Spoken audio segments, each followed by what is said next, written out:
Hello friends, what's up? What is going on? I hope everyone is doing well on this fine Thursday. Huge thank you. Oh my god! Starting off with a hype train, already past level 1. As I was about to say, gotta give a huge thank you to Vampirina Fan 999, Sea Blizzard 44, Ski, as well as Phenomenal. What's up everyone? Thank you for those subs. The resub for let's see, for Vampirina it was 9 months, and for Sea Blizzard it was 3. Ski gave out a community sub, and then Phenomenal has been subbed for 10 months. That is incredibly kind and cool of each and every one of you. Not just for those subbing though, but of course everyone here just hanging out and having fun. As always, whether you're lurking, chatting, following, subbing, whatever, it is always a good time. We got a replay from Ski as well that we're going to take a look at here. I think we can start off with that. Yeah, we'll go ahead and start off with the replay as we kind of get into what today's stream is going to be all about. So obviously we have a ban list that we're going to talk about. I did make a video about that already on YouTube, but I want to talk about it a little bit more, as well as looking at the Duelist Cup top 100 decks and just seeing what the implications for the meta are going to be. Ski says, not an impressive replay, but a funny one, should be the only public one on the account. Ranked Duel versus the Aquarius. Fun fact, I am also an Aquarius. Alright, Cash Tira is what we're on here. Looks like we're on a potentially going second build here. I see Raigeki and Lightning Storm. Although we do also play Talent, so those are also good Talent targets to search as well. Wow, opponent starting off strong with the Field Spell and My Friend. Ash Blossom coming down from us, but they have a cross-out. What do we think about the ban list? We'll talk about that here in a little bit. I want to start with that, but all in all, I think the ban list was fine, but I think it could have potentially done more as well. But I think the stuff that they hit was all, and brought back, was all pretty good. There just could have been other things in addition to what was on there. So interesting that they went for Pretty... And then for Pearly, not Pearlily. Well, they already had a Delicious in hand. So I guess that makes a little more sense, because you can just go into Plump with the Delicious, and then you don't even really need access. And we already have, to be fair, the My Friend and the Field Spell. So Pearly adds Yeep, which again, we already have Plump, or they, I guess, already have Plump to go into Noir, so.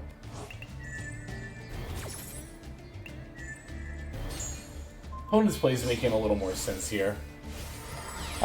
We have Unicorn, Triple Attack, and Small World with an extra Unicorn. That's not bad at all. We already have some pretty solid options here for our potential follow-up. Oh, they're right on time, Nib. Although I don't think that would have been a board where we could nib them anyway, to be fair, because they only did, what, 3 summons? So, yep, the Curry Kara, being able to add that here and then tribute it away. Because, of course, Curry Kara does tribute, and it's not an activated effect like Nibiru is necessarily, right? So, of course, the Towers-like protection of the Noir does indeed not protect it against the Curry Kara Divine Incarnate. Got a replay redeemed from Snon. We can watch that as well. Valmonica got tiered. Yeah, I've seen that. Valmonica, I think, has been performing well than a lot of people, including myself, anticipated. Which is cool. It's really cool to see. Like, I was pretty convinced that Valmonica was going to be on the lower side of Rogue, but I'm definitely willing to call Valmonica an upper Rogue deck for sure. Possibly even lower tier 3. Tier list video I haven't recorded yet, but will be fairly soon at some point. But I know on Master Duel Meta, with the tournament tier list, they have it at tier 3, which I think is appropriate because it has tops at least 3, maybe even 4 tournaments. Hey, thank you for the bits, Snon. What kind of decks are we making today? I was actually just thinking about that. Also, thank you very much for the replay redeem, Ski. That was a pretty solid, of course, use of the Small World. Small World and Kashtira is actually something I've thought about quite a bit. I've experimented with it in the past, and I think with Unicorn at 2 and Finmare at 1, and of course Rates Off at 1, that it is quite important to have that ability to search. So I can see myself revisiting that, definitely. Alright, so let's see what replay Snon has for us. But as far as deck, I don't know. We'll take a look here. Because after we look at some decks from the Duelist Cup, I want to definitely, of course, get some games in. Let's see. Top replay. Alright, let's check this one out. I think I'm actually really a lot closer to Master 1 than I thought. I don't even know when I played these games, but apparently I'm at Master 2 and 2 wins away. So I was kind of thinking, like, maybe we just jam Fire King Snake Eye. Oh, hell yeah, it's Gishy Sprite. For, like, those 2 games, and then when we're at M1, we can just play, like, literally whatever. Oh my god, it's a Sprite mirror match. Let's go! You know, I was looking at Untaps, as I do, actually, literally every day, and Live Twin Sprite has been pretty consistently the whole season, ever since the Jet went to 2. It's been pretty consistently the same win rate as, like, a lot of Tier 1 or, like, upper tier decks. Like 55%, which I am very glad to see. I think people often tend to write off Sprite a little bit because of how many limits it has, but Sprite and its variants are, like, very real. Normal Max C, best play. Got ourselves a level 1 Hype Train emote. Thank you so very much, everyone, for your bits, your subs, and again, just for being here and hanging out. So early into the stream, too. That's awesome. Thank you all so much. Oh, they have a Max C for us as well. It is during the main phase, though, so the triple attack is live. Of course, we're also up against IP, Red, and Carrot. Valor on the blue. That makes sense. When you already have so many negates, it's like you might as well throw them out here. I don't know, though. I mean, I guess you do have more cards coming with the Max C, which is the main reason I think that. But at the same time, I do tend to be a little more in favor of being, like, on the more conservative side with your plays in general. Oh, we have a Royal Meow Mine. That's right. So good. I'm going to turn my fan down one notch real quick, just because it's a little loud and doesn't need to be. Turn on a lower setting there. Alright, Pitch in the Shadow for the Necromere. One reason that I really like Gishki Sprite in general is that the Necromere is a really good ritual spell. Not only going first, but also going second, because it's basically like a Kaiju. Much like the Create card, it tributes your opponent's cards, so that's a good way of clearing stuff off of their board.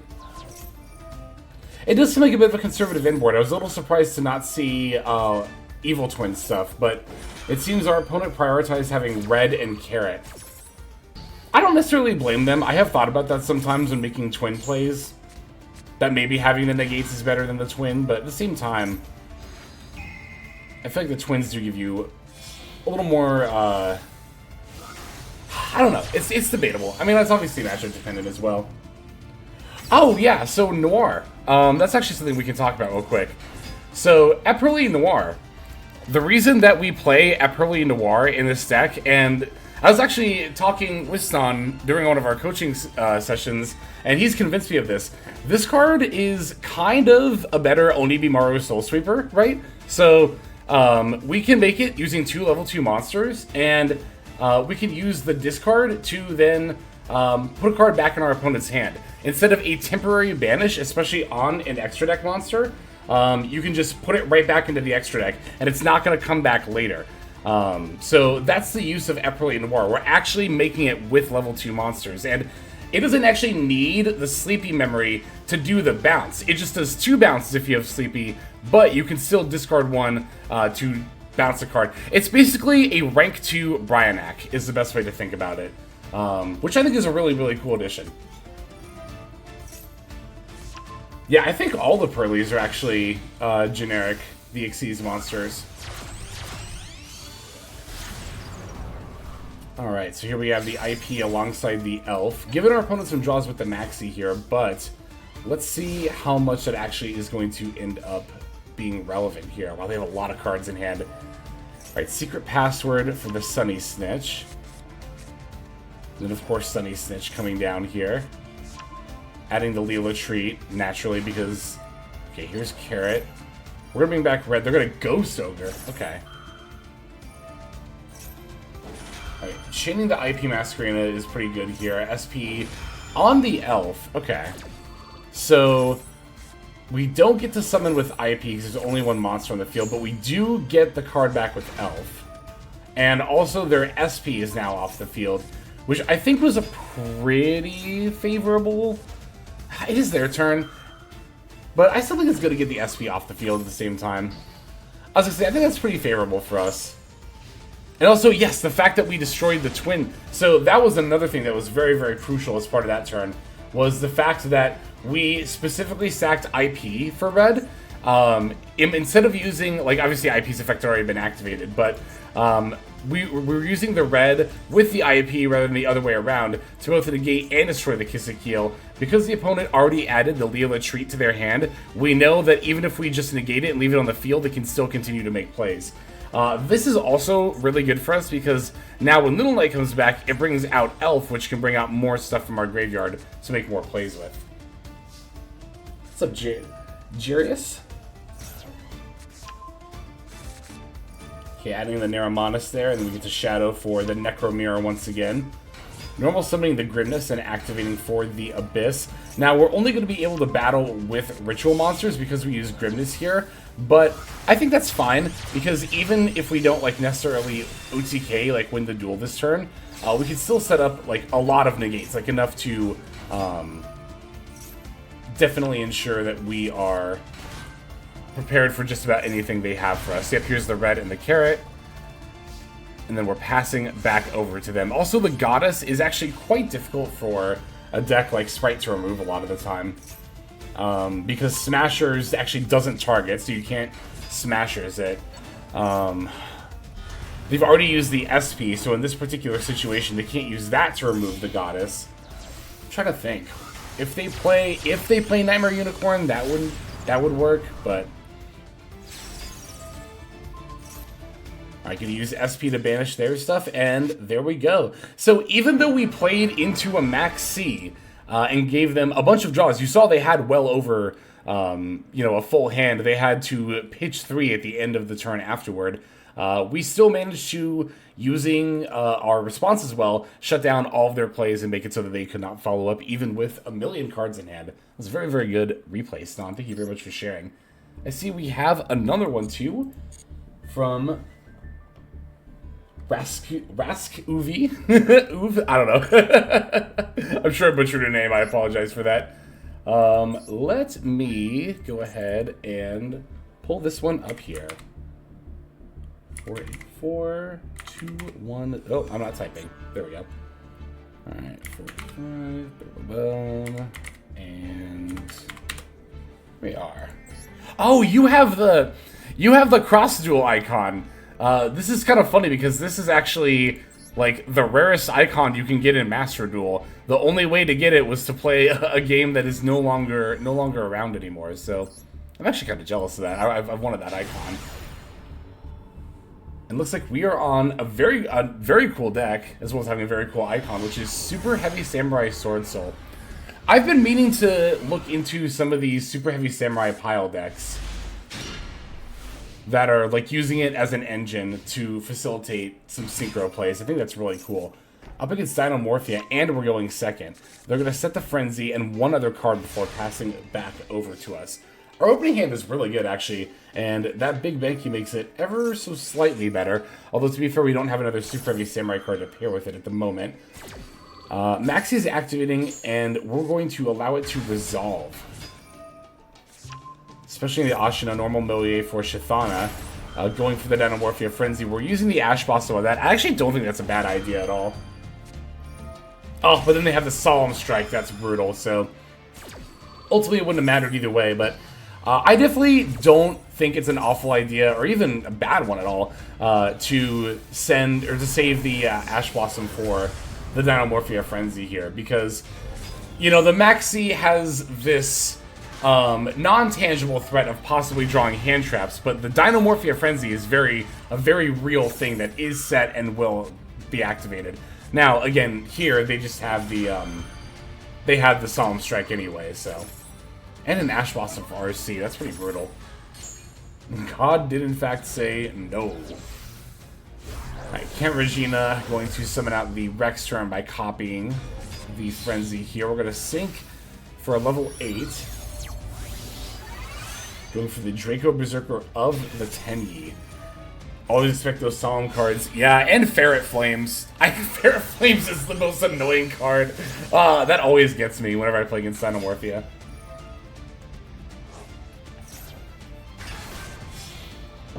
I wish there was a way to see your... Thank you for the follow, Dark Eevee Magicians. I wish there was a way to see your win-loss rate versus specific decks, because I feel like I have an under 50% win rate against Xenomorphia. I feel like I always lose to that deck when I play against it, but I don't know how true that actually is. Ferret Flames is such a good card. It's nasty. Alright, Draco Berserker effect activating here, as well as the Therizia F. Bringing back the Diplos. We get to battle again. Again, thanks to the Draco Berserker effect. And, of course, they are going to end up protecting it. Oh my god, this is exact lethal. It is exact lethal! That was wild. I saw the monks attack and I was like, wait a second. Because the Diplos has 1,000 attack, we were able to crash in with the one monk and then with the other swing in for literally exact lethal with 625 attack points and life points. That's like, that's crazy. Those Xenomorphia games, I swear. But thank you very much for sharing that replay. Always good to start off with a good batch of those. Thank you so much, everyone. I think if we get any further replays, we'll save those for the intermission here. But yeah, definitely always a pleasure to watch some cool games. Alright, so first thing I want to take a look at here is, of course, today's announcement, which I was a little surprised. I really thought that this was going to come out, like, next week. They usually wait, I feel like they usually wait a little bit longer after the Duel Cup to put the ban list out. Although, to be fair, they get the results sooner than anybody else, Konami does, so. But yeah, here is our ban list. So again, I already did a video for this earlier today. If at any point you end up being interested in watching that, you can, of course, check it out on the YouTube channel. But of course, we're just going to talk about it here as well. So, again, I think that this ban list is fine. I think that everything that is on this list is something that should be there. I don't disagree with any of the hits, but there is a little bit more I think I would have wanted to see here, personally. I wonder if they'd have the courage to actually ban Promethean Princess. So, one thing that I keep circling back to when I think about banning Promethean Princess, which I do think is the right call to address fire decks, or I guess particularly Snake Eye. I'll expand on that here in a second, but I think about the fact that Promethean Princess was released so early into Master Duel, right? Like, it debuted in the Master Duel at the same time as the OCG, which, you know, upon release, it didn't really see too much impactful play, but then of course as good fire decks came out, now Promethean Princess is good. I feel like the fact that they released it so early might mean they're a little, you know, more willing to ban it, because, you know, it's been around longer, it's had its stay, you know, so to speak. You'll have to play 2 of your 2 Royal Bonfires. So, funnily enough, I am actually kind of psyched for the semi-limit for that exact reason. It makes me very glad I did not spend a lot of money trying to make or pull a 3rd Royal Bonfire. Now I have a complete Royal playset. I think someone left a YouTube comment. Excuse me. Someone left a YouTube comment on the video today pointing out another YouTube comment somebody left a while ago that said, just wait for the semi-limit and then you'll have a complete playset. And they were right. Although, Promethean to 1, yeah, watch it. God. I mean, they did put Little Knight to 1 in Japan, which I feel like Promethean to 1 is about as effective as Little Knight to 1. That is to say, not really that much at all. But, yeah, so as far as the bans go, totally cool with this. Floodgates, get them out of here. FTK stuff, get it out of here. Don't most decks run Princess at 1? Yeah, so, like, Princess is played at 2 about... I don't know, actually. I was going to say about the same rate that Little Knight is played at 2, which is probably accurate, but at the same time, Princess at 2 is at its best in Fire King Snake Eye, which is the top deck of the meta. I feel like most people who don't play 2 just don't own the second copy. I happen to pull a second copy, so, I was very much willing to just play it, and I don't know, I feel like 2 is definitely optimal, because not only because of stuff like Cashier Unicorn, but also for grind games, definitely. Now we can overlay Zeus on top of Zeus. So, yeah, Kaiser Coliseum, Catapult Turtle, those bans are fine. Summon Bit to 1 is great, honestly. Yeah, Zeus to 2 was, I think, the biggest surprise for me. But I'm cool with it, honestly. Because I know Zeus is at 3 in the TCG. I can't wait to say a second Zeus has hit the field. That's good. That's good. I like that a lot. But, like, yeah, like, I'm really thinking about it. And, like, what decks really want to play the second Zeus? Probably, I mean, Zodiac for sure. That's immediately the first deck I think of. Second Zeus is a huge boost for Zodiac, which a lot of the time relies on Zeus as one of its main ways to kind of, like, close out duels. And, I mean, as good as Zeus is in Zodiac, where you have, like, 6 materials on it, it's sometimes not enough. I mean, it's pretty easy for your opponent to, like, after you board wipe, they just imperm. And then now, you don't really have anything you can do against them. And that's, like, your only copy, right? So now, having another copy for follow-up plays is good. Second Zeus does nothing for 95% decks. I agree. Yeah, definitely. I was thinking, like, maybe Pearly? Maybe Pearly is an Xyz heavy deck enough that... But at the same time, I feel like, the Zeus on top of having X Pearly Noir is enough, even for grindy games. Yeah, I think that it's a good semi-limit from, going from 1 copy to 2. Because it's not as impactful as it might seem. It does kind of make you wonder why they limited Zeus. I mean, probably because of... Actually, when did Zeus come out? I have no idea. Let me look this up. Phantom Rage in 2020. Oh, that card's not as old as I thought it was. Okay. I thought Zeus was an older card. Like, I stopped playing in 2016, so I knew it had come out before then.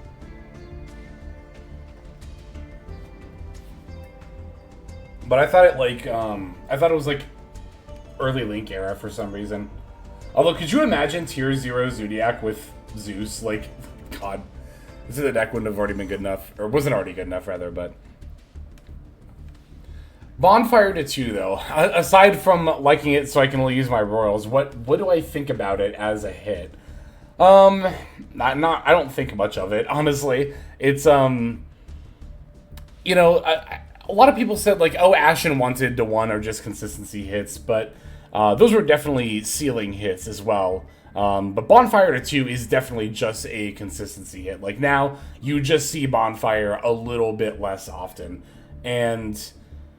honestly, it really only matters for Snake Eye, or I guess, like, Snake Eye Fire King as well. One thing that I find kind of interesting is that, like, people kind of colloquially refer to Fire King Snake Eye as just Snake Eye, but I do think that there is an important distinction to make, especially in Master Duel right now, because Pure Snake Eye is, like, a notably weaker deck, I think, than Fire King Snake Eye.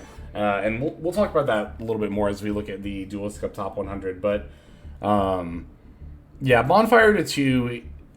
Because, like, I'm thinking about, like, Rescue Ace, right? Which usually plays, like, 3 Bonfire, 1 Poplar. Like, you could just play 2 Bonfire, 2 Poplar, right? Like, in Rescue Ace, or really any deck that's splashing Bonfire for Poplar for an engine, you can just, like... take out 1 Bonfire and put in another Poplar. And that's kind of... Well, I mean, it's actually not the same thing because you get to special the Poplar off of drawing it. So maybe that isn't necessarily a 1-to-1 replace as cleanly as I thought. Actually, I wonder in Rescue Ace if you put in a second. I guess some builds play too popular, so maybe you do anyway, but that's interesting to think about. Okay. Technically hits them an audience if they want to search the Nemesis cards. Yeah, it's kind of sad. I mean, to be fair, there's not really many good targets for Bonfire that aren't Snake Eye cards, but I kind of like the idea, Snake Eye aside, of like Pyro having a Rhoda, so hopefully at some point in the future it can come back to 3 if there's cool, like, not as broken Pyro cards to search off of it. But I mean, yeah, to be fair, like, to be real too, Bonfire sees no play outside of Snake Eye, like, whatsoever. Ban Maxi and Shifter, that's what Konami, that's when everyone truly wants a Konami knows it. Yeah, I mean, those are two pretty popular. I mean, I would definitely not be opposed to seeing Maxi banned. Shifter, I wouldn't have any strong feelings if it got banned, I guess, one way or the other, really. This is an annoying card to play against, but what else do they sim out? Oh yeah, Airlifter and Pearl Lily, that's what we haven't talked about yet. These are like, I don't know how I feel about these semi-limits, because like, it's pretty clear that Rescue Ace and Pearly are, aside from Snake Eye, like 2 of the best decks in the format. There was a lot of Pearly in the Duelist Cup decks, and I think that Pearly is definitely up there on the tier list as well. Just in general, like, in my opinion. But did it really need Pearly to go to 2? I definitely think the answer is no. Yeah, I agree. Like, I've even been saying that I think Pearly could have come back to 3, and it would be completely fine. Like, I don't think anything would really change. Pearly to 2 is a little bit weird. That's more than a little bit weird.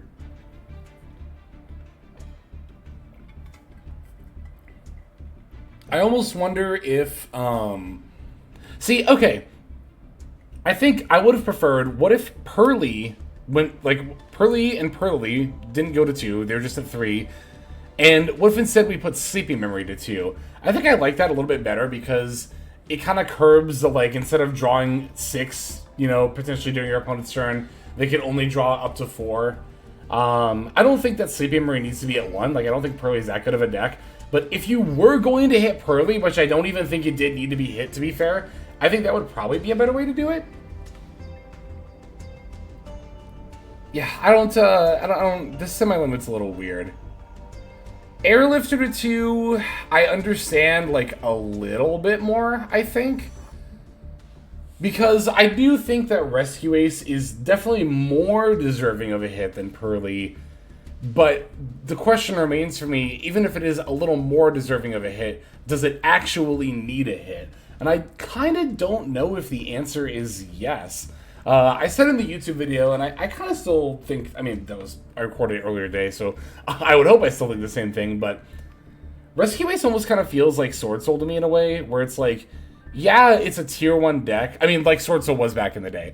Like, yeah, it's a tier 1 deck, but is it, like, oppressive? Like, I don't feel like Rescue Ace games, even when they set a bunch with Turbulence, obviously it's hand dependent, but I don't feel like the game is, like, automatically in as dire of a situation as if they had, like, you know, a Snake Eye board, for example, right?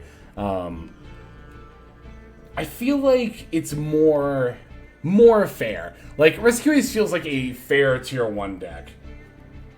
It's annoying, yeah, but not oppressive. I kind of feel the same way. It kind of, I mean, it does feel pretty similar to Sword Soul's board of, like, Chi Xiao Baron and then occasionally Protoss too, where, like, yeah, it was annoying to play through, but you could do it.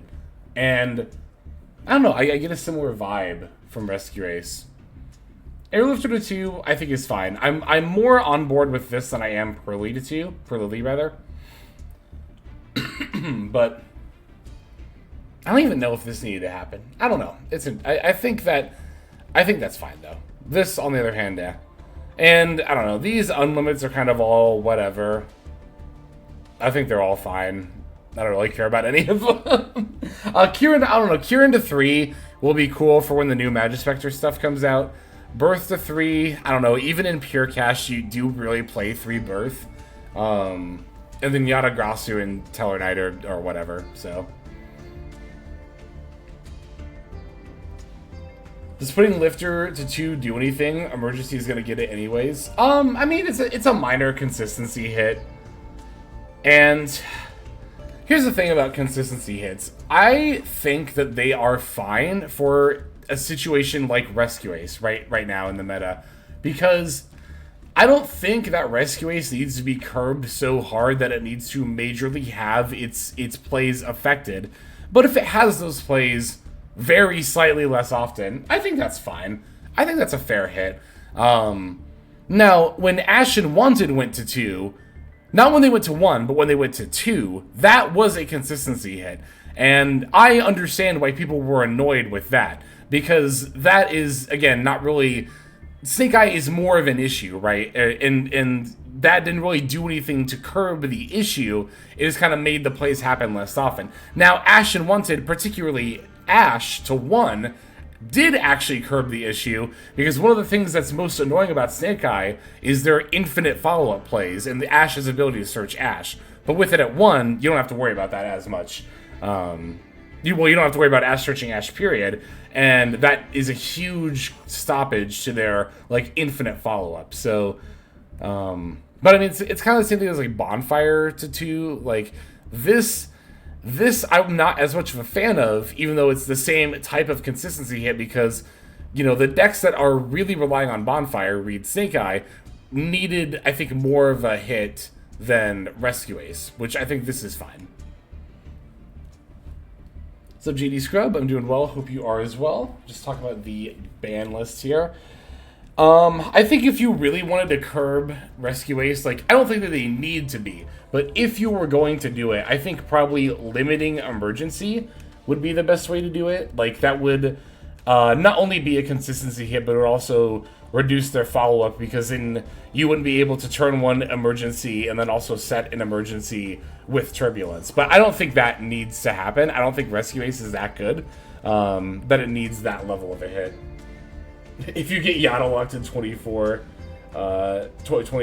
it is what it is. Ban Ash? No, I don't think Ash needs to get banned. I maintain that Promethean Princess ban is the hit.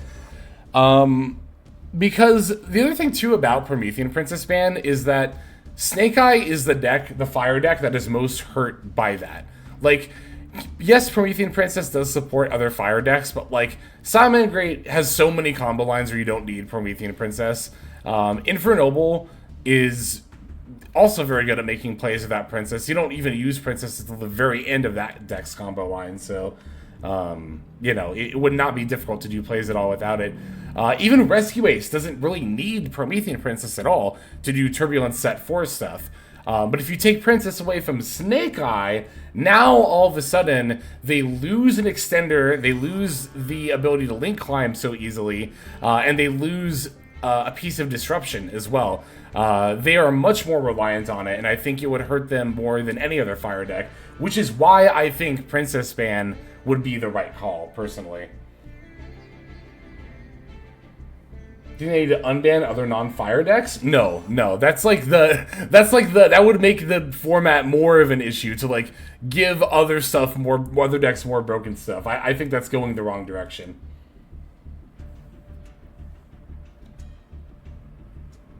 But Princess, I literally just explained how Princess, it will not hurt other fire decks nearly as much as Snake Eye.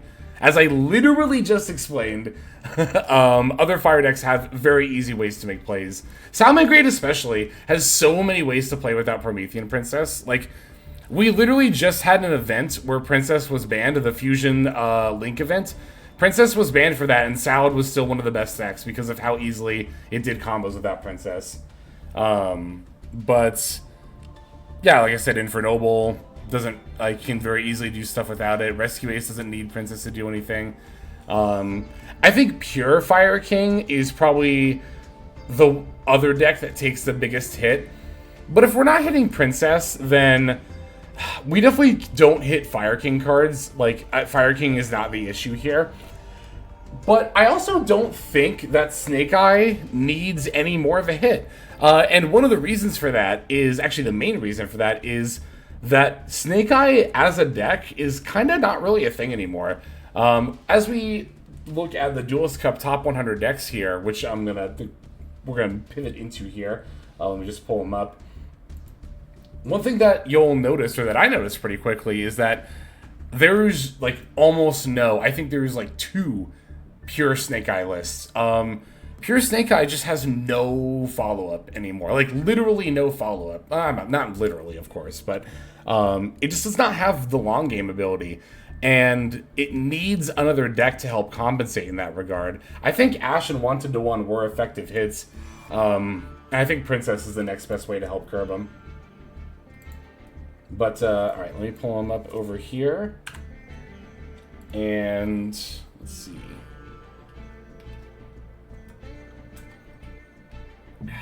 Sorry, just taking a sip of water here. Throat's a little scratchy today, but hopefully it doesn't sound too bad. Which one? Oh, here's Switch. Okay. Okay, WCS 2024 qualifiers top decks. I've already looked over these, but I know they've also added some since I last looked over.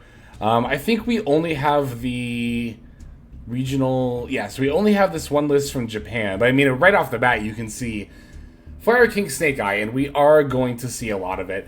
I think the amount of Fire King Snake Eye that we see does mean that this deck needs a hit in some regard. But again, as I've said before, I don't think any of the Fire King cards are the hit. I don't think Fire King as an engine, as a deck, is problematic. And I think Snake Eye, again, as we're going to see a lack of pure Snake Eye decks, is effectively curbed. I do think it's Promethean Princess. And that second Princess is going to show up in a lot of these lists. That doesn't mean I think we should limit it. I think we should ban it. But this card's absurd. Like, okay, I started thinking about it this morning for the first time too. Like, compare Promethean Princess to Chaos Ruler.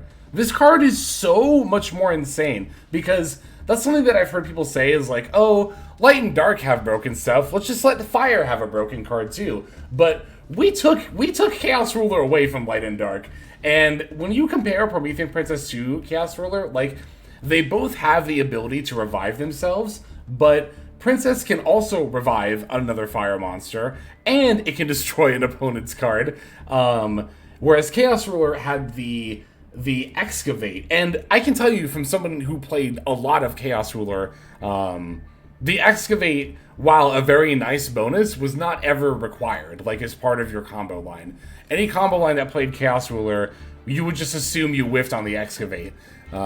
Especially because even if you didn't whiff, even if you found something, you wouldn't be able to guarantee what it is. But yeah, when you compare the upsides, I feel like Promethean Princess is a lot easier to make. Like, a generic Link 3, much easier to make than a level 8 Synchro, which requires specific levels and a tuner, and this is entirely generic. You don't even need a fire monster to make it. So yeah, when you compare them in that regard, I think it's pretty clear that Promethean Princess is, like, far better. And if Chaos Ruler's, good enough to be banned, which I do think it is, as much as it breaks my heart, then, like, why is Promethean Princess, tolerable? Why does she not require fire monsters? Exactly. Why does she not require fire monsters? Why does she only firelock you while she's on the field? Why does her graveyard effect work when you summon a monster to your opponent's field? It doesn't say when your opponent summons a monster. You can summon monsters to your opponent's field and it works. Why does the graveyard effect work when one of the targets leaves the field? Why does this card have a disruption graveyard effect at all? It's insane. It's actually insane. Konami gonna be like, the best I could do is ban Ambler Whale. I've seen some people say to ban Zealantis, which I don't think is a hit at all. I think it's kind of wild to ban Zealantis while Promethean Princess exists. I think this is the hit. The more I think about it, the more and more convinced I am. But when you actually look at the Fire King Snake Eye lists, they're all pretty standard from what I remember. I think a lot of them are on Prosp, which is pretty interesting. I don't usually see Prosp or play it myself, but yeah, let's keep looking at some of these decks here. Rescue Ace ended up being global rank 1, 45 cards playing Gamma. A lot of these decks on Gamma, I don't know.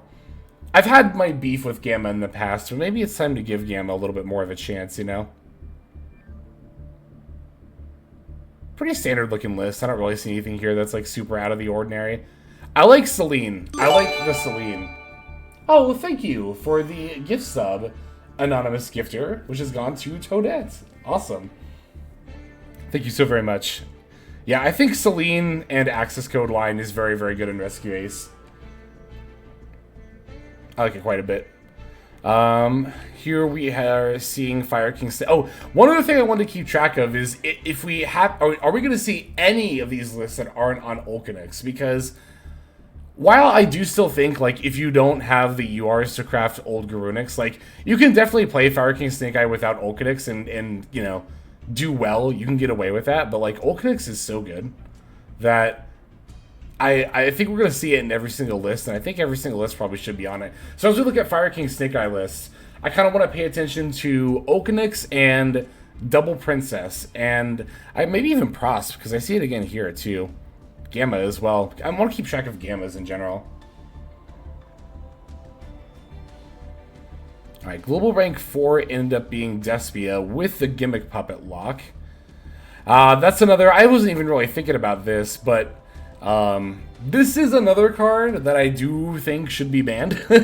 And, I don't know. To be fair, Puppet Lock isn't something that's as much of an issue in Master Duel as it is in Best of 3 format. But, I do think that Sanctifier is the ban. One thing that I have been kind of educated on, because one example I've used in the past is DD Orthos does a Lingering Fiend Lock. But I've been informed that you actually don't use DD Orthos because you can't send it off of the Granganol. But there is an Archfiend you can send off of Granganol that also Lingering Fiend locks. And I think for that reason, you can't just... Because a lot of people, of course, say, why not just ban Gimmick Puppet Nightmare? That solves the issue.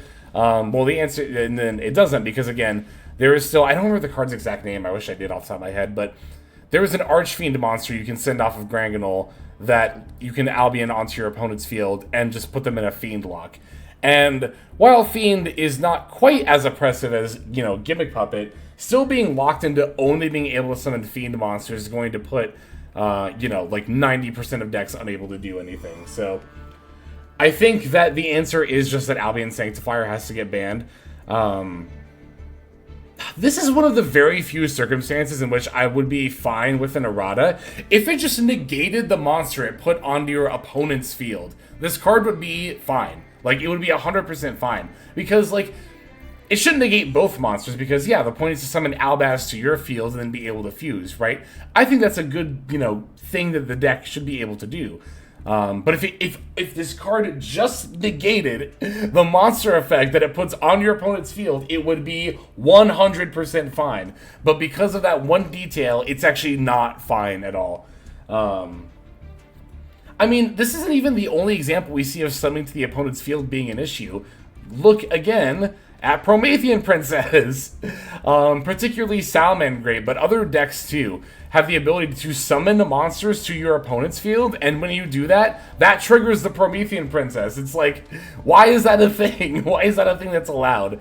So I think that's an example of power creep that Konami's definitely going to have to watch in the future, is like, cards that can summon to your opponent's field are potentially and honestly easily pretty problematic. So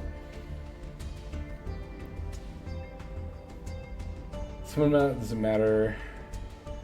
Yeah, I don't know. It's weird to say. So if the summoned monster doesn't have Fallen of Albaz in its tech, it is negated. That is a way that you could phrase it. But I think it'd also just probably be simpler just to negate the monster that is just summoned to your opponent's field, because then you could still maybe get the benefit of a monster summoned to your field that doesn't have Albaz in the text, but that is a good potential call for that as well. Salads can't put down a card that locks your opponent. No, but Salads do have Weasel. The example I was going for there is that Salads have Weasel, which can put Balanx on your opponent's field to trigger Promethean Princess. That's why Promethean Princess is also kind of a problem for being able to summon to your opponent's field. Like, Albion is a problem for being able to summon to your opponent's field. I'm not one-to-one comparing the lock, just the fact that cards that can summon to your opponent's field, in general, as an overlying theme, might be a bit of an issue to keep looking at moving forward. Alright, here is another Fire King Snake Eye. 3 Ulcanix on this one, no Prosperity, only 1 Promethean Princess. They're playing Galaxy Lord as well, which is pretty interesting, but definitely makes sense because we have a lot more rank 8 plays when you have old Grunix as well as new. Let's see, this one's on double Promethean, 2 Ulcanix, no Prosp. No Gammas on either of those last ones either. Another Fire King Snake Eye, yep. Prosp. Triple Ulcanix, double Princess, no Gamma. Another Rescue Ace, this one on 42 cards, also on Gamma. I actually think Gamma does make a lot of sense in Rescue Ace now that I think about it. Because of, like, emergency. Or not even emergency, that's not what I meant. Because of, like, the Preventer, that's the one I was trying to think of. I could see how maybe it would be useful for that. Or just in general, I don't know.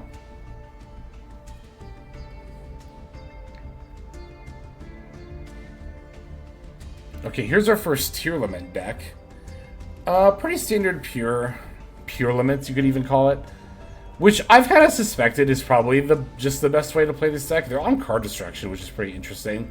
Like, I think that playing stuff like Rev Synchron and the Horus cards are cool, but I think that this kind of, again, more standard-ish tier build is definitely, like, more consistent overall, and of course in best of one consistency ends up being the best thing to go for. And with the Winda as well. Fun fact, I've still never crafted a Winda, despite playing tier limit every now and then. I just, like, I don't know. It's not even for, like, I don't want to use a floodgate. It's mostly just because, like, I don't want to craft. I don't think I played tier limit enough to warrant crafting Winda. Although, honestly, I should have just done it by this point. If I had done it when tier limit first came out, the Winda would have gotten enough play to have been worth it. So now I'm in, like, what is it? Just this, like, mental circle where I'm like, well, I haven't played it up to this point, so I just won't craft it. And then the longer I don't craft it, the more not worth it to craft it is. I don't know if that makes any sense, but... Sunk cost. It's kind of like the opposite of sunk cost. I was trying to think of sunk cost fallacy, but I guess it's sunk cost fallacy in reverse. If that makes any sense. Oh, actually, hang on. This one's on double Original Sin and a double Garunix and double Ponix. Now, this is something I did hear about over the weekend. I think Trishula, or somebody that I know, I saw them like talking about builds that were doubling up on Ponix and Garunix. Maybe it was Jeff. I don't remember who it was, but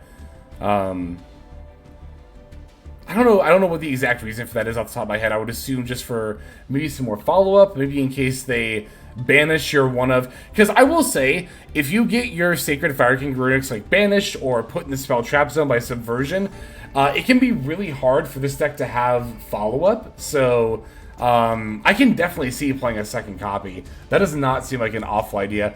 This is also a build... Okay, it is on Ulcanix. I was going to say a build that's not on Ulcanix, but no, we do have it right here. 2 Sanctuary as well, wow. And Fire King Island. They just doubled up on everything. But again, that does really help with the grind games. Like, I could definitely see that like really being a thing the higher up you get in the Duelist Cup. Oh yeah, I'm eager to get to the Synchro Pile deck. Don't you worry, we will talk about that one. Another Fire King Snake Eye list, triple Ulcanix. 3 Ulcanix, I think, just makes sense. The card is so good to open. Like, if you open Ulcanix and Bonfire, it's so good.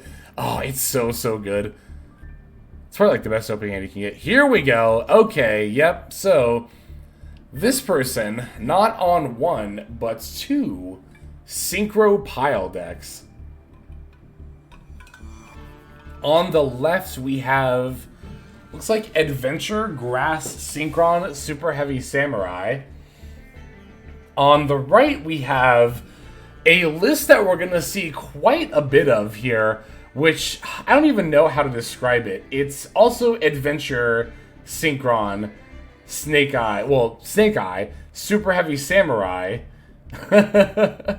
with the Harpy's Featherstorm, searchable off of the Cyber Slash. It's also got a Praying Mantis, sendable off of the Diablantis. This is like what I love about Yu-Gi-Oh! And I know a lot of people don't like... Oh, and TGs. Don't forget that we're playing a TG package as well. I know that some people don't like decks like this, but to me, this is everything I love about Yu-Gi-Oh! Right here. I love it. Yes, I love it when people cook like this. Yes, exactly.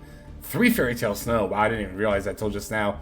But I love when people mix a bunch of different archetypes together and come up with a pile like this, because one thing that does kind of annoy me about modern Yu-Gi-Oh! Design overall, and I haven't really talked about this too much, but like, I'm not like the biggest fan of archetypes. Like, I do think it is really cool that there's all these like thematic, elements in Yu-Gi-Oh! And like, oh, if you like something, you get to play a deck of it in Yu-Gi-Oh! But one thing I kind of don't like about archetypes is that sometimes, especially, this is, I think, that it's most true when a deck has an archetypal lock, is that sometimes it just kind of feels like Konami builds a deck for you. And I don't know, I really like the ability to kind of like push beyond the bounds of that, so to speak. Like, oh, I have a Blackwing deck, so of course, let me look at all the Blackwing cards and put the best Blackwing cards into my Blackwing deck, I'm just picking a random archetype here. But then, like, being able to just see how different archetypes and their tools can interact with one another, I think this is really cool. This to me is like what I love about deck building and Yu-Gi-Oh! It's just, it's so good. And it's almost always a synchro deck, which I love synchro summoning too. That cooks these cool pile decks. And it's kind of why I'm not as much of a fan as a lot of other people about banning stuff like Baron and Borreload, which just like doesn't even play Borreload, in the TCG, because these, these pile decks are pretty reliant on generic extra deck monsters to be able to make their boards with. And like, I do agree that like Baron should not be better than a lot of like archetype extra deck monsters, but I also think that a lot of archetype extra deck monsters are just really weak. So I don't know. I do have a bias. I will not be afraid to admit that. But I don't know. I just really like that, generic tools like Snow, like, again, a lot of this extra deck here do enable pretty cool brews like this. And this isn't even a one-off thing, right? We're gonna see, like, so many of this deck in particular. I don't know, it's interesting. I don't know if it's, like, a cultural thing, maybe in, like, other, like, non-English speaking areas. This is a kind of deck that shows up more often that we're just not aware of. Maybe it was a bunch of people who collaborated together on this list. Either way, I love that there's innovation like this, and I just love how well that people cooked here. Alright, here is the first of actually many Pearly decks, and I do think this is likely why Pearly end up getting hit on the ban list, right? Because we're going to see, again, a great number of Pearly lists here. I knew that Pearly was a good Tier 2 deck, but the number of Pearly decks that actually made top 100 kind of seemed to indicate that, along with Tier Limit, Pearly might actually just be at the top of Tier 2. So, again, I suspect that's why they went after Pearly with the semi-limit, but I don't think it was, like, super warranted either. I think Delicious being at 1 is enough of a hit, and I do think that Delicious should probably just be at 1. But I think that is the only hit that Pearly needs. I think with Delicious at 1, it's probably just fine to have. I mean, these are the only other 2 hits, and I think these cards being at 3 would not be a problem at all. We got a second Zeus, yeah. I guess they did get a second Zeus, right? If Pearly can manage to fit it into the extra deck there. Another Pearly list here directly below the last one, right? Yep. Next one down. Running a single Shadal Beast for the draws, which I've never really been a fan of playing a card in Pearly specifically to discard, but I will say, if you're gonna do it, I think the one of Shadal Beast is definitely better than playing like 3 Snow and a Brow. I've never been. That's like too many. That's too many slots to dedicate to like discard outlets. But maybe 1 Shadal Beast is fine. I'm still not the biggest fan of that though. Otherwise, I mean, these priority lists are very standard. It's just the Pearly stuff and hand traps, and that's definitely enough to get you there a lot of the time. So. Alright, here is actually one of the few pure Snake Eye lists that we're going to see, is this one right here. But as you can see, it was really alternated here with a Fire King Snake Eye list. And one of my biggest takeaways from looking at the top 100 Duelist Cup decks is just how little pure Snake Eye there actually is. You know, I was pretty convinced that, like, the fact that I wasn't seeing a lot of pure Snake Eye on ladder was simply indicative of the fact that, you know, oh, maybe that's just my own personal experience, and maybe, you know, I'm just not running into the pure Snake Eye players, but I think we're going to see maybe one other pure Snake Eye list on this entire top 100. And again, this person even just supplemented it, you know, with Fire King. One thing that I do remember noting about these pure Snake Eye lists is that they're on... Yeah, this one in particular is on Magician Souls. They're both on Birch, which I think with all the limits, if you're going to try to get away with pure Snake Eye, you need Birch because you just don't have that much to work with. And Chicken Game. I don't remember if the other one was on Chicken Game or not, but this card is actually a lot better than it might seem in pure Snake Eye. Chicken Game is basically an upstart goblin for deck thinning, but you can also send it with either Original Sin, which we play 2 of now, or Diabel. So that makes it better than upstart for, again, exactly Snake Eye. But either way, it does kind of show that pure Snake Eye is just not in a place right now where it's, you know, nearly as viable as Fire King Snake Eye. And I do think this is because of the Ash and Wanted, but namely the Ash limit. This hampered so much of the deck's long game that, again, the deck is more of an engine than its own actual deck now. It is reliant on something else like Fire King to be able to have, like, you know, a long game, which especially in a format like the Duelist Cup, where you're going to be playing against good players who know when to use their disruption to drag out the game, that is going to be very, very important. Can't wait to Calamity Lock and Centurion, oops. Chid Game and Upstart deck kind of rubbed me the wrong way. It's basically just like consistency, right? It's like, you know, your deck is at 37 cards and you don't have anything else you want to put in because your ratios are already good, so they're literally just there for deck thinning, yep. Well, you know, as we were just saying, Ash to 1 is not just a consistency hit. It is also a ceiling hit. Because, and it's funny because, like, this is the thing that right now in the TCG, people are complaining most about Snake Eye, is that they have infinite follow-up. You can just summon Ash and search another Ash when you bring it back with Flamberge on your opponent's turn. But with Ash Limited, you don't necessarily have that. If Ash gets called by, that's especially brutal. And the Wanted to 1 is also not only a consistency hit, but a ceiling one, because now you are much, much, much less likely to be able to recycle, like, your Original Sin that you banished back into the deck for more plays, right? And even then, once you do that one time, that's the only time you're going to get to do that for the whole game. So, yeah, no, I think that Bonfire to 2 is definitely just a consistency hit and nothing else, right? Bonfire to 2 just makes this card show up a little bit less often. But these 2 cards getting hit definitely have more implications.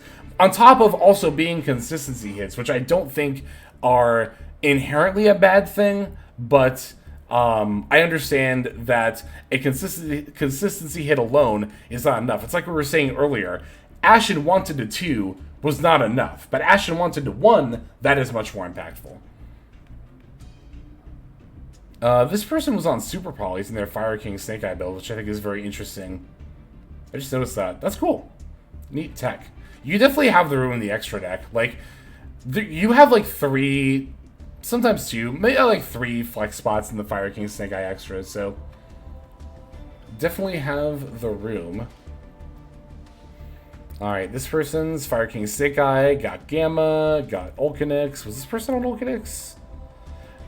No, this was the first one that we've not seen been on Ulcanix.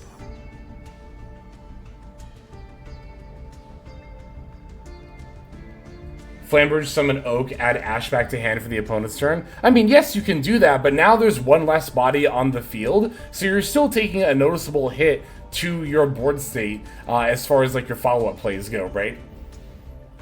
Especially if you have the Temple on the field, the Ash and Oak in attack mode like super matter to not dying on your opponent's turn.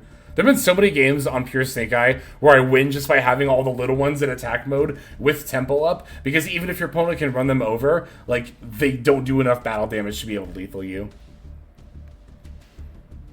A pretty stock standard list. I mean, it is at 45 cards, which is more than you would expect, but at the same time, that's not horrible or anything. Another Fire King Snake Eye. Oh, we actually have another one here that's not on Ulcanix. Wow. So, actually another one here that's not on Ulcanix. These aren't just repeating, are they? Oh wait, that actually did repeat. I was like, wait, that list looks familiar. Okay, but that only repeated once, right? Yeah. Okay, I'm glad I caught that. Okay. Okay, this person on Fire King Snake Eye, as well as Rescue Ace. Both builds look pretty standard. They are on Ulcanix and 2 Princess. No Gamma. They are on Gamma in Rescue Ace. Yeah, I mean, just pretty standard looking list there. Okay, here's another Rescue Ace on Gamma.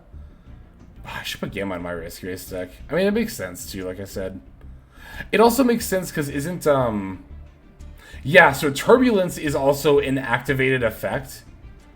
So I can also see how, like, you would have no monsters on the field and you go to Special Turbulence, they might, you know, have a response, and then you can Gamma, so. Yep, here's another one. Again, these aren't repeating, are they? No, I'm going to be paranoid about that. No, okay, they're not. Yeah, no, because this one's 43 cards.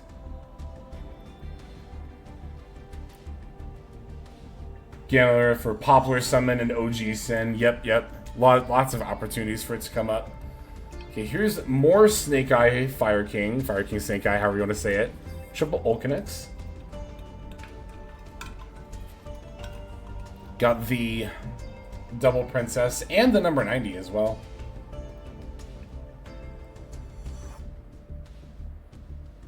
SP tag. Yeah, if you SP tag out, that's another situation where you might not have monsters on the field and then go to use an effect and then Gamma can come up. Oh, this build's also on Gamma too. Ooh, now here's another pretty spicy list. This is Snake Eye Tearlament, which is, and it's also got a Necroface package as well as a Thunder Dragon package. Wow, and Horus. This is another list that I have heard of before. I think I can actually build this list. I don't have Curious or Zeroboros, but that's a couple of URs. Salesman. Oh, no, I don't have these. I forgot this was a UR. Yeah, Salesman is another one here. Salesman in main. This card is like better than it might seem. Oh yeah, I played this card. It's in the Cyber Dragon Loner deck. And I think I had a game on the it's on the YouTube channel where I play against Snake Eye and like first thing I do on my opponent's turn is Salesman call IP. Because you can actually call extra. You can call anything with it. It's not like cross out. We have to have the card in your deck. You can call anything, even extra deck monsters. So that's cool. That's pretty cool. Salesman also a very interesting meta call for the Duelist Cup, or this. I mean, that, you know what I mean. This style of event, right?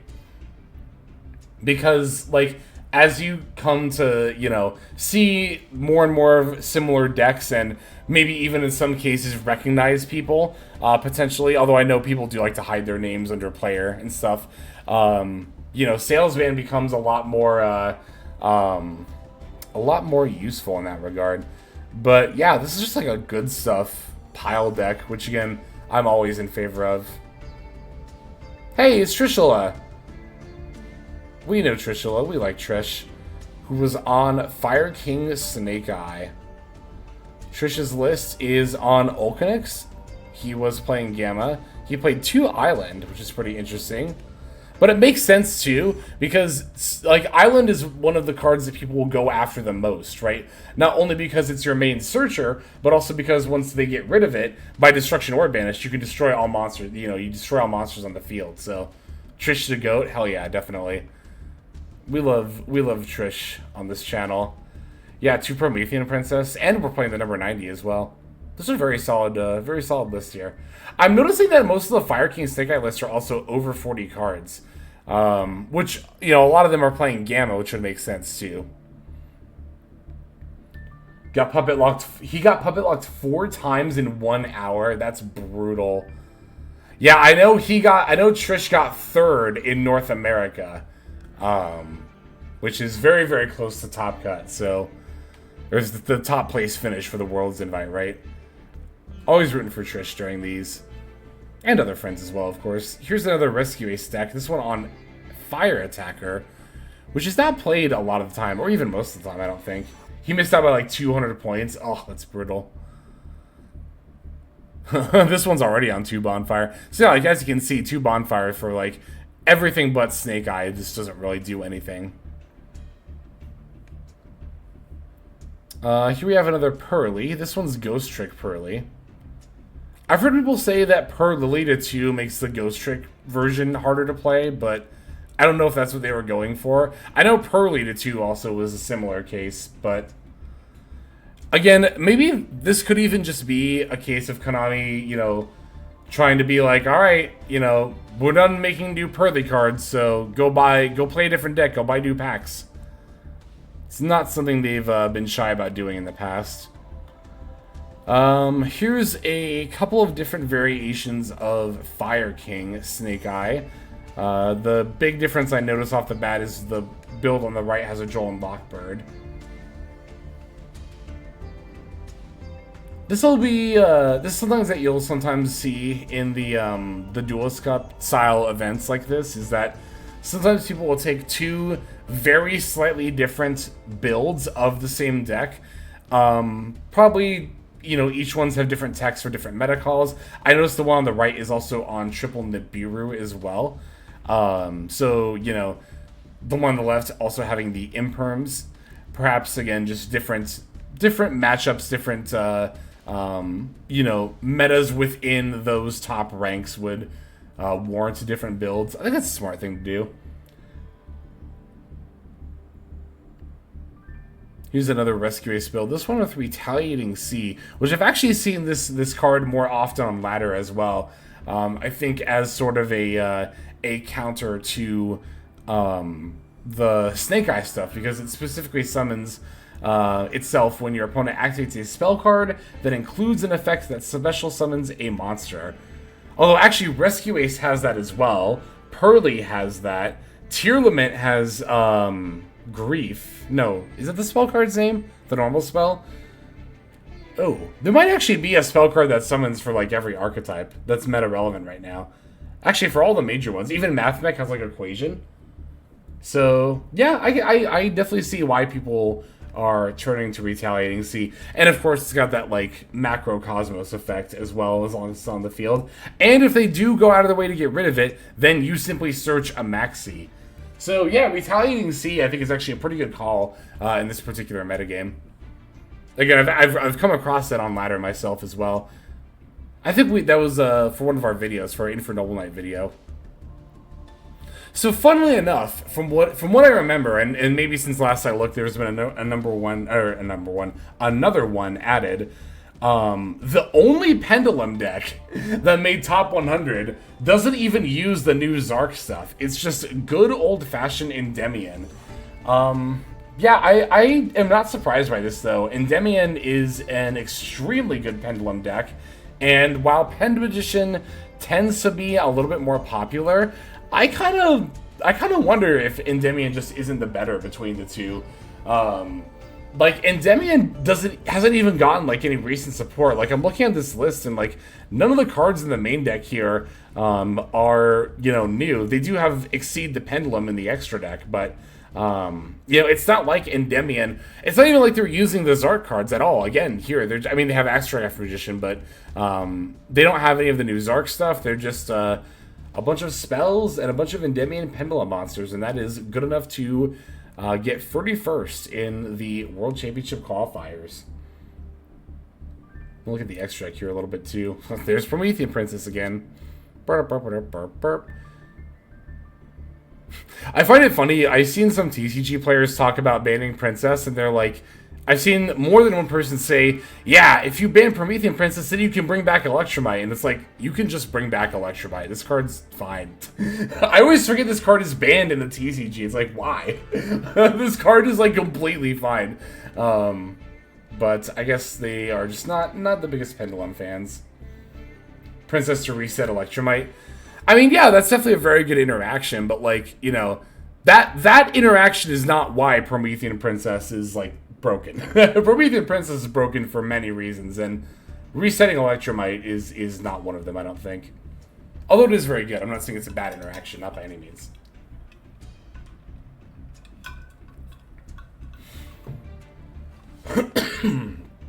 Another pretty standard Pearly list here. This one's very standard, actually. Not really much to say about that. More Pearly and Sky Striker. That's cool. It is playing some of the new cards. Okay, I didn't see Cyanos in the main deck, so I was like, maybe, but no, we do have not only Camellia, but the combined maneuver Engage 0 in the extra deck. So Sky Striker does end up getting a nice little boost for the or from the latest pack there. So but yeah, I mean, especially Camellia, I'm not really that surprised to see here.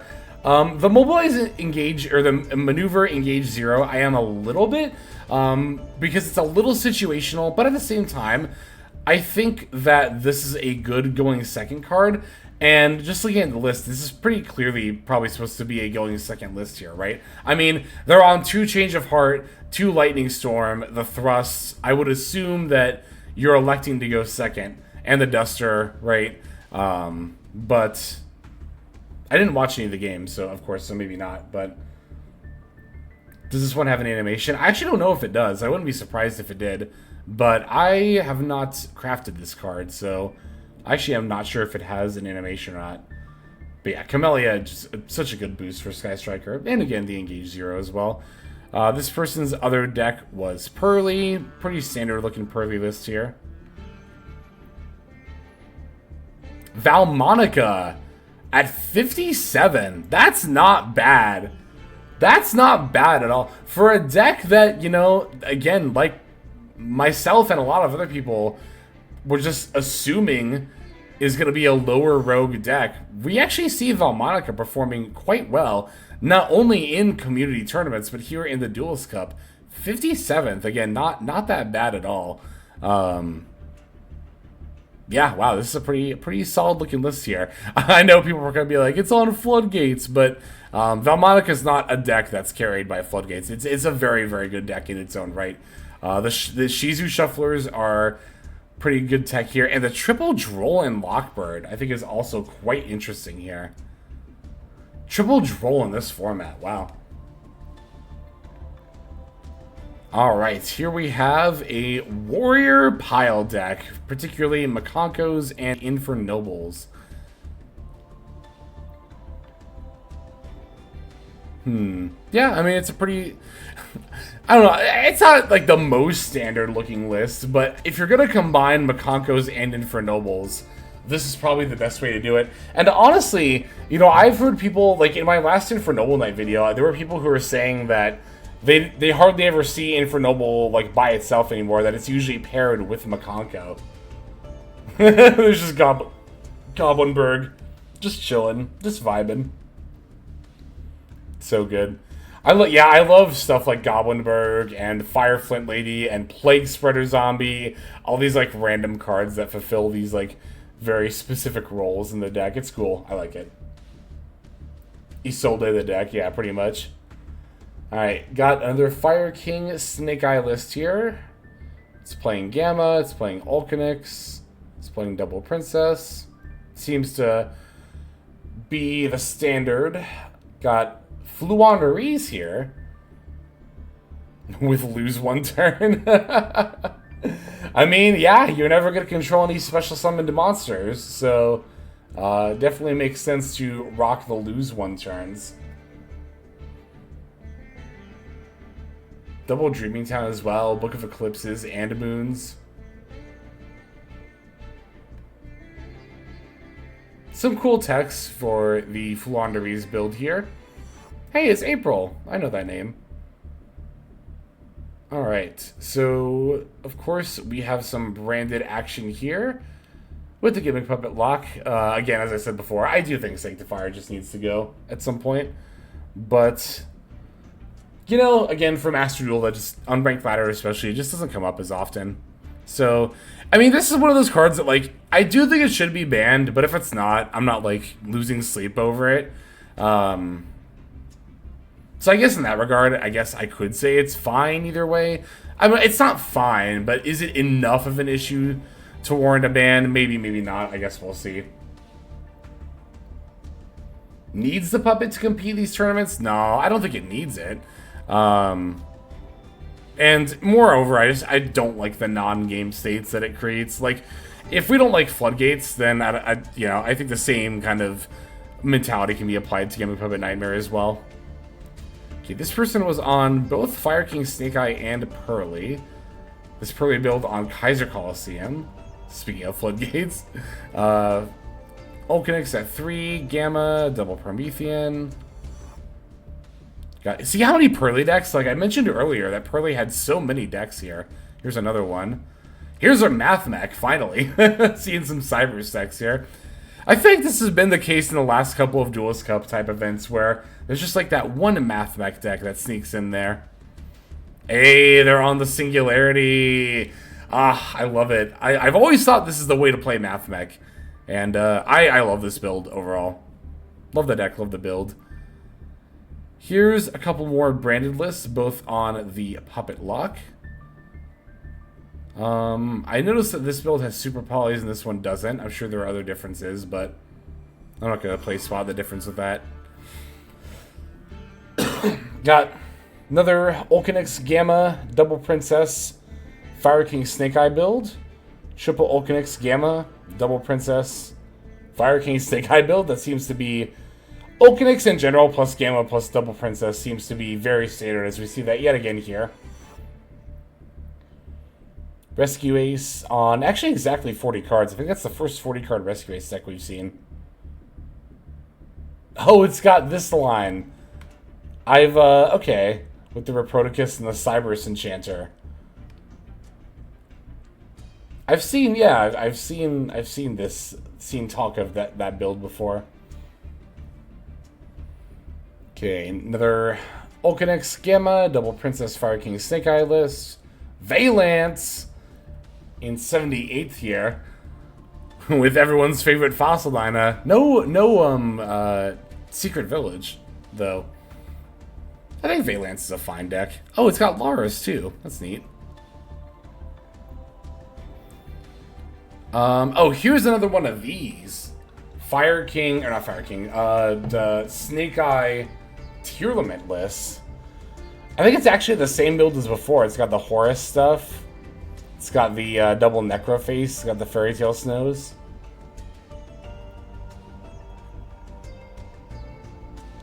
What do they call every fire deck? Fire King. Another Rescue Ace list here. No Thunder Dragon in this one? Oh yeah, look at that. No Thunder Dragon in this one. Good catch. Good call. Pretty standard looking Rescue Ace list. Hey, we got Agnister.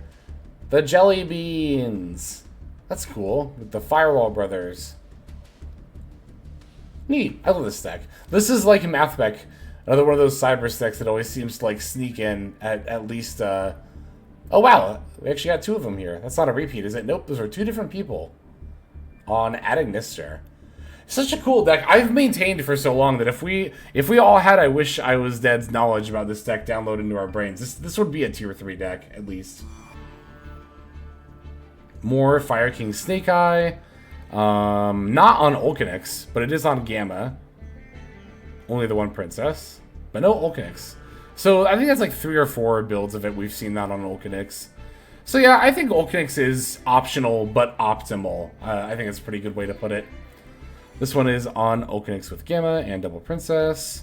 Wow, a third Ignister here in the bottom section of the top 100 here.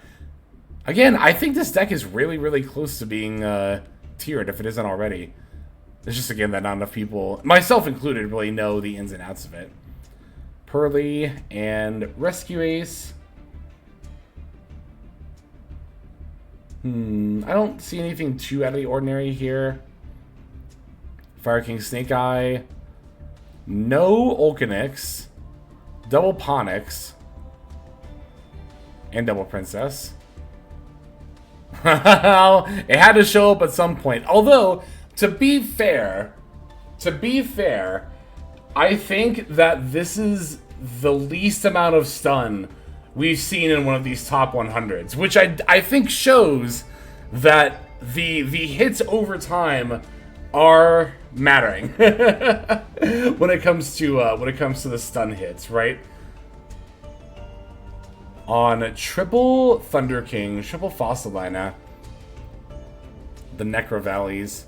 So here's the thing, I don't think they're ever gonna hit Necro Valley because of Gravekeepers, right? Like, a hit to Necro Valley would be a pretty unfair hit to Gravekeepers. So I think this one's probably gonna stay at 3. I can see Fossilina getting hit. I feel like Fossilina is like the poster child of stun at this point. Some people really want Macrocosmos to get hit and Dimensional Fissure. I'm not as big a fan of that as other kind of floodgates because I think that banishing every card, I don't know. I think there's some room for that to be an interesting mechanic. But at the same time, there's not really that many, if any, decks at all that really super take advantage of it. So I understand why people are not really a fan of it. Again, we did already see hits to Kaiser Coliseum and Summon Limit. But I think if you wanted to further hit stun, I would say probably just hit Fossilina and Jowgen. Statues, I could see that too. Yeah, definitely. Sprite. Ooh, we got Sprite sneaking in here. Tri-Sprite even, wow. Although, this is so weird. It's only got Kit, Nerval, Nimble Musabi, and Karos, and that's it. No Fractals. Only a couple of the Link 2s in the air. So it's using a very minor Tri-Brigade engine. But very, very minor. It's extremely minimal. They have the Fury Reese map as well. Oh, I wonder if that's to add the Nerval. I mean, it's got to be, right? Oh, 0 attack. Is there any? Oh, the Beckoning Beast is also 0 attack. It's probably more to add Beckoning Beast than Nerval, if I had to guess, but you could do either. The first and only banned card in Rush Duel is Fire Statue. Is that true? That's funny. But yeah, that's a cool sprite list. Fire King Snake Eye, triple Ulcanix, double Princess, no Gamma. Here's our only other pure Snake Eye list, and it is in fact on triple Chicken Game, Birch, and double Original Sin. So, also another interesting thing is that both builds are on all Link extra decks, which I, and also the majority of people who've been playing pure Snake Eye, have just been on in Master Duel, like pretty much in the last couple of seasons, right? So I think it's funny that like TCG banned Baron and Borload when all that banning those cards did was help TCG players optimize their Snake Eye lists. Because like the Synchros are cool, but I do think an all Link extra is the optimal way to go. So like, it's no wonder that Snake Eye is tier 0 in the TCG. And also, another thing about the TCG is note that pure Snake Eye is so much better than Fire King in specifically the TCG. Why? Because They have 3 Ash and 3 Wanted. And when you have access to multiple Ash and Wanted, your follow-up in an endgame is so good that you don't need the Fire King stuff. You can just do the Snake Eye stuff, play a much more consistent build, and be good to go. But again, as we see here, the limitation of especially Ash has caused a notable impact to the Snake Eye strategy. The Snake Eye deck as a whole. Again, Snake Eye at this point is more of an engine than an actual deck. So, yeah, I don't know. I think that's, like, especially the fact that they're both playing 3 chicken game.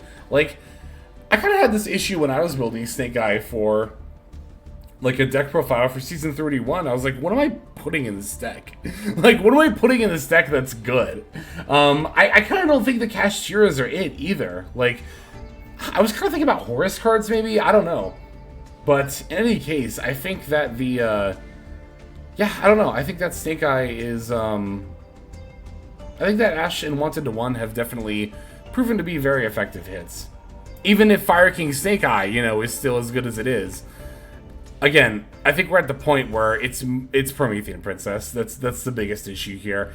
And, you know, I think this deck gets curbed. Because here's the thing. Fire King Snake Eye also, like, yes, it is the best deck, but it's also not as good as pure Snake Eye was when they had more than 1 Ash and Wanted. Like, I think even pure Snake Eye with 2 Ash and 2 Wanted is better than Fire King Snake Eye. But again, once you limited Ash and Wanted, now without that follow-up that the deck was guaranteed to have every single time, now they actually need something else to help compensate for that. So, as far as variants go, this one is not on Ulcanex actually, which is another kind of point towards it being optional, and that's all we've got so far. So, I mean, I say that's all we've got so far, but again, that is like the vast majority of these WCS 2024 decks. So when we take into account these decks and the ban list, what do we think about the upcoming metagame, right? Like, I think that it's just more or less going to be the same of what we've seen so far, which in that regard, you know, some people might not be the biggest fans of. I don't know. I think the current format's fine. I think the current format is more diverse than it might seem. Like, I do think Fire King Snake Eye does still end up being, and is currently, of course, now, just the best deck. But again, the gap between Fire King Snake Eye and everything else is so much smaller than it was between pure Snake Eye with multiple Ash and Wanted than everything else that I think that that ends up being more fine. I would still like to see a hit to the deck.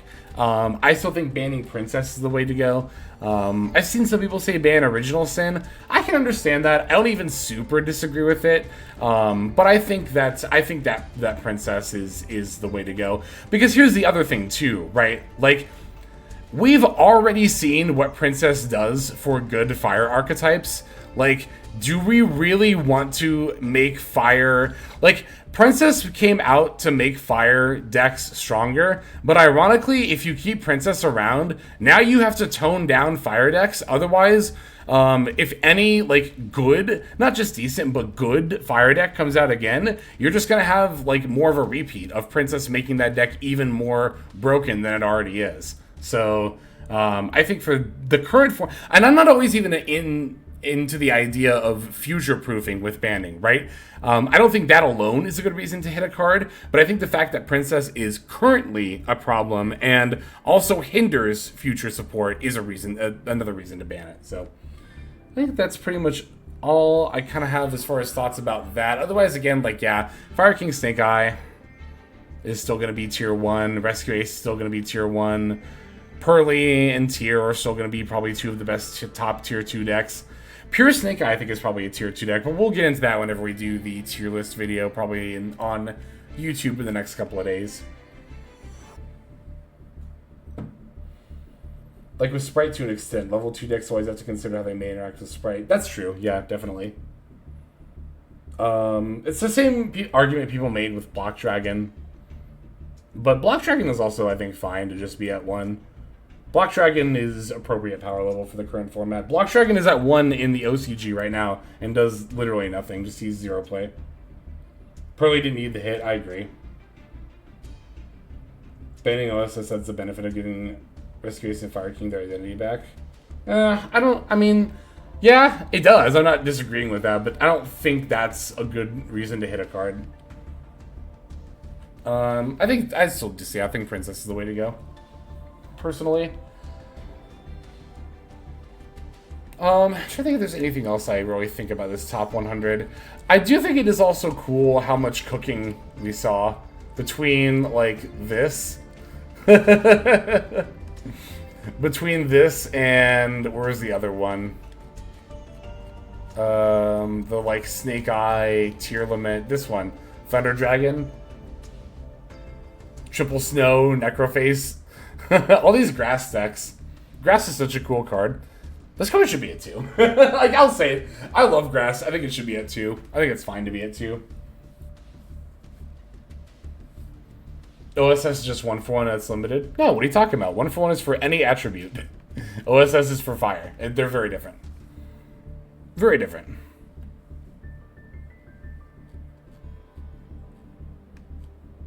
Yeah, I think overall, the top 100 results were not, like, the most unexpected. But I don't think they're indicative of a bad format either. Again, I think we're in a pretty good format right now, personally.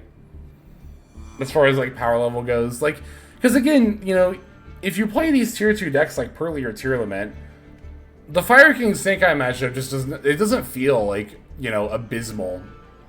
It doesn't feel like they're, like, so far ahead again, you know.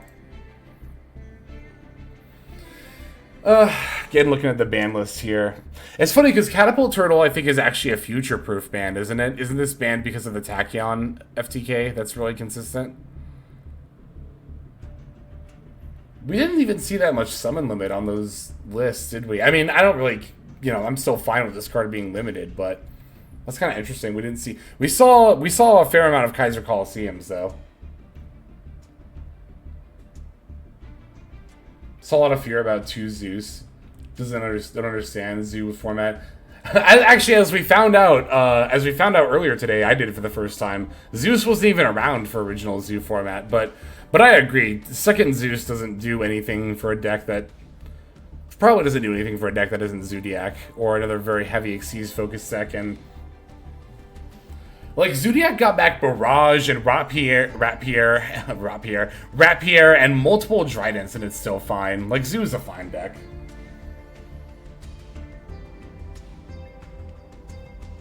Horus FTK with Catapult Turtle? I've never seen that. I don't doubt you, but that's just like, that's wild. Yeah, I don't know. Again, I want Promethean Princess ban. that's my big want. There is also, of course, the fact though that there is this pack in the shop, and as we've known in the past, Konami typically doesn't hit cards that are in packs in the shop, and I do believe, I thought Promethean Princess was in this pack. Is it not? Or is it in the other one?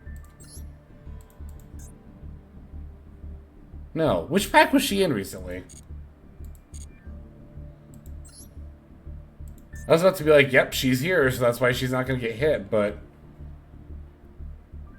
Using the pack with Salad support. Oh, okay. And that was, hang on, which one was that again? This one. Well, okay, I mean, this one's only got 13 days left. Maybe.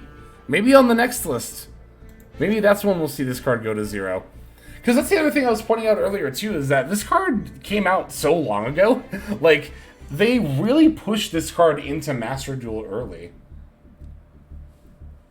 So it makes me wonder if maybe they did that with the idea in mind of hitting it at some point.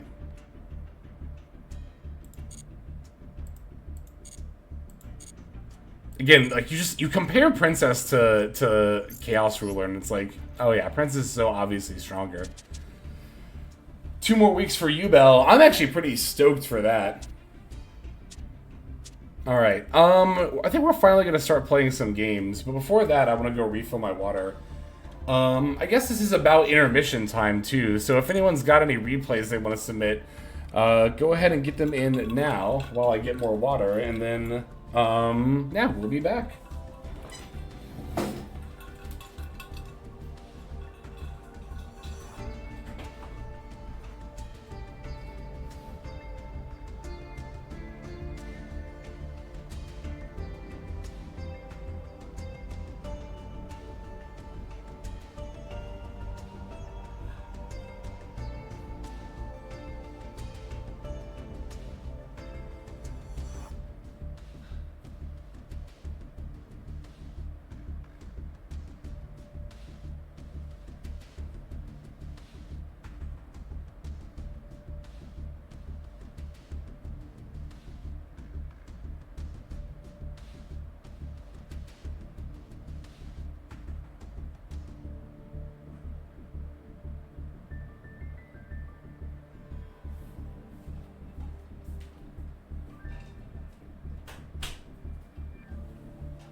Alright. U-Bell's gonna get stunned. U-Bell plus Nightmare Pain stops him from attacking at all. Yeah, I need to really learn the ins and outs of a U-Bell deck. So we're 2 wins away from Master 1 right now, so I think I'm just gonna load up Fire King Snake Eye. I actually did put Subversion into the deck.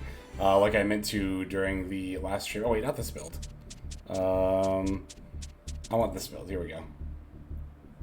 Yeah, here we go. Yeah, I did put Subversion into the deck.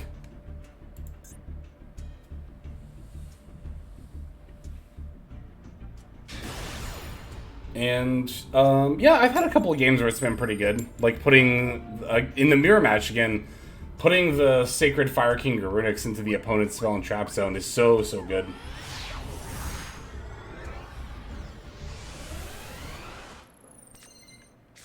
Okay, oh, we're going first? They made us go first. That's interesting. And also not great, because our hand is not great.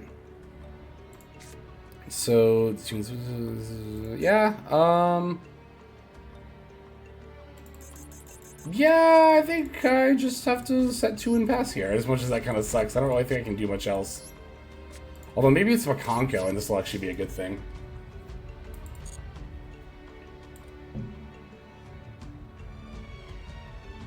Classic Fire King hand. Alright. Thank you, Ski. I'm glad that you were entertained. Yeah, I just like talking about meta stuff. It's fun. Set 1 pass. Okay. That's enough to make plays, yeah. Not ideal, but let me think for a second. So if I Kieran pop Kieran, and then just normal Oak, and then Oak F with the Kieran for Ash, I guess, and then just Ash Poplar, and then go into plays from there. There's a reason to Kieran pop Oak, right? No? Okay, cool. We'll just do it that way.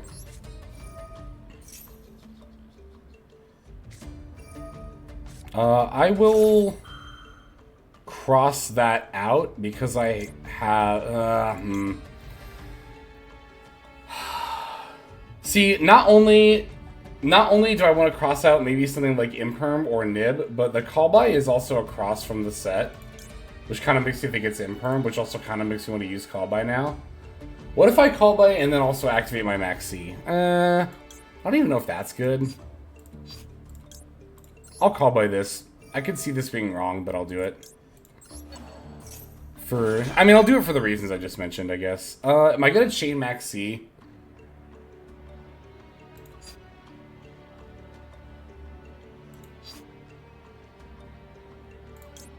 Yes. Pros and cons, I'm like, you know, I think the pros outweigh the cons here. We also don't know for sure what they're on, so they could... There's a shot they could summon during our turn. It is a possibility. Alright, so we're Kieran, popping Kieran. Yeah, that way we can normal summon Oak.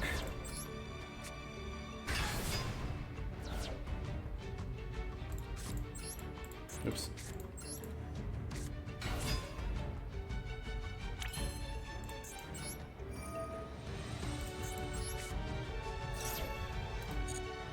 Alright, gimme. Snake Eye Ash.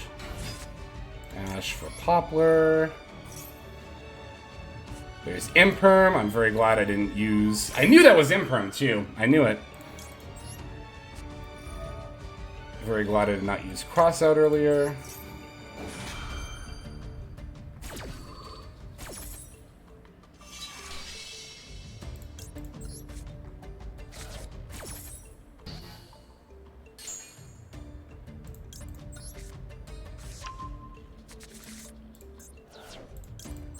Alright.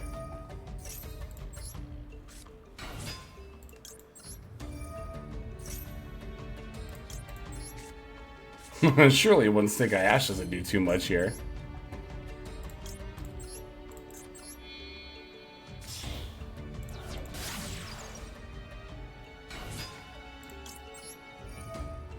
Just really hoping they don't have another hand trap, like a nib or something. Oh, okay, they have something. Skullmeister. And nib. What? Oh my god. That actually stops my follow-up. Wow. Wait. No, I can't send the token to the graveyard, though. Oh, we do get 2 draws. That's right.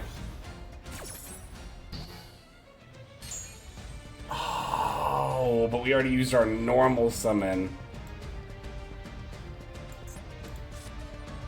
You control and your opponent controls, so I can't pop Ponix from hand. That sucks. Yeah,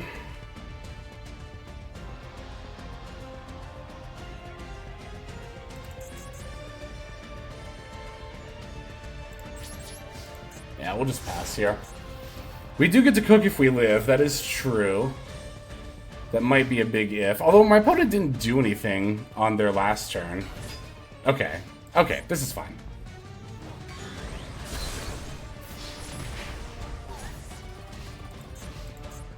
Skullmeister. It's not a bad tech choice. Ooh, that's good too.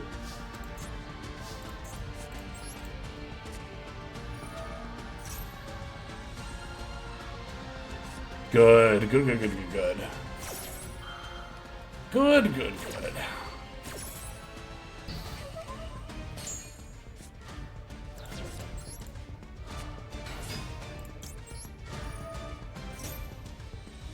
Excellent. They don't have it. Okay, yes. Whew. I was really hoping they just concede there, not make me have to actually think, yeah, what is their build? Because they just played a ton of they made us go first, right? And then they played a ton of hand traps.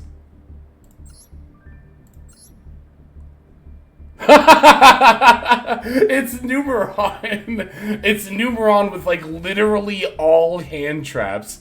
I actually struggled for a second. I was like, wait, where's the engine? AirPods. The AirPod deck. Oh, that's funny. That's good. Numeron and Master 2, apparently more likely than you might think. Oh, maximum number. Alright. Final boss. We simply win the coin flip and do our combo here.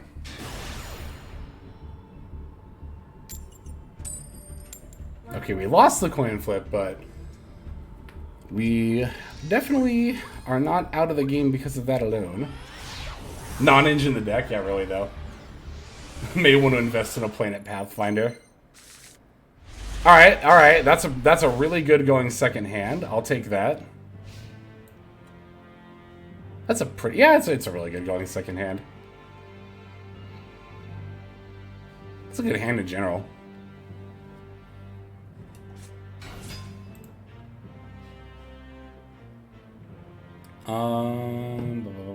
That's fine. Yep. It's a memento. Destroy a memento card. Destroy a memento monster you control, add a memento card. That's fine. We don't need to ash that. I can ash the horse. I think the horse is the best ash target, isn't it? Because that's the one that sets up like 3 different names in the yard. They added the fusion. Interesting. Okay. And they're activating it. Naturally, we're gonna just chain Max C here.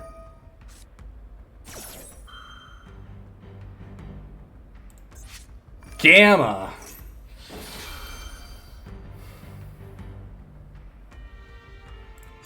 I mean, we just Ash Gamma here, for sure.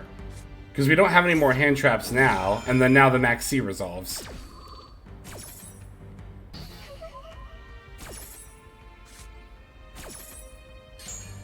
Yeah, I just wanted to think for a second and make sure that was what I really wanted to do with the Ash Blossom.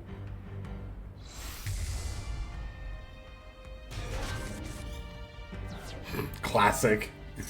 Gotta love drawing Max C is your first draw off of Max C. I guess nothing else. We can pitch it for Diabell here. So they have a Gamma in hand, worth remembering.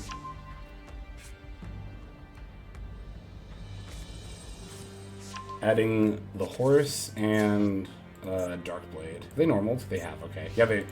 Okay. So they're passing...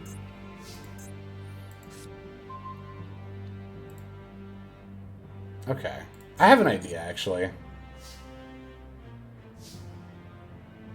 I have an idea, and it might even be a good one.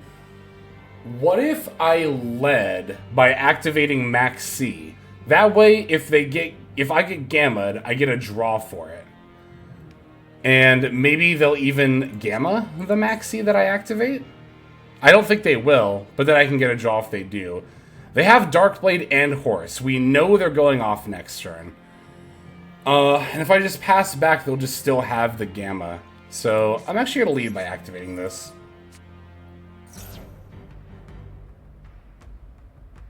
Two unknown cards could also be hand traps, but we know Horse, Darkblade, Gamma are 3 of them. Okay, they let that resolve. So, alright, I'm going to summon Diabell. Pitching Diabell. I kind of need to draw a monster here, because this is going to get Gamma'd. But I do get to draw off of Gamma. I could also just not activate, but I don't think that's an option, because even if I don't, they're just going to Gamma me later. So... Okay, they let that go. Which actually I wasn't expecting. So we'll definitely set Subversion here.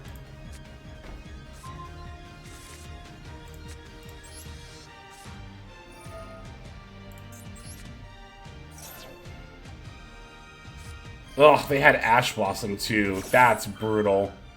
Alright, well we're just done now. Oh no! Ah! Yep. Alright. Dang, now we just lose. Like, they have Darkblade and the Horse. There's no way they don't put an 8,000 damage on the board, but I'll make them do it.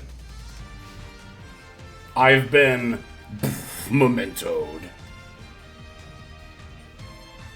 Nah, if I'm gonna get knocked out of, if I'm gonna lose to a final boss, I don't mind losing to Memento. It's a cool deck. They just have a really good gaming chair. It's good. What do they pitch? They pitch the Horse. That's interesting. Is that, special level 3 or lower Memento? I thought they wanted... Maybe they have 2 in hand or something? I don't know. I thought you wanted this in hand. Or they could just add another one here, too. Yeah, that's exactly what they're doing. Okay.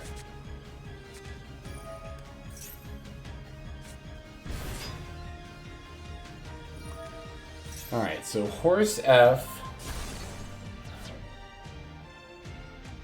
to send the Goblin, the Mace, and the Gaddock, yep. The crew, the squad, the gang, the little guys, the little friends, little critters. Yeah, they're just doing the pretty standard, like, turn 1 Memento combo line here, basically.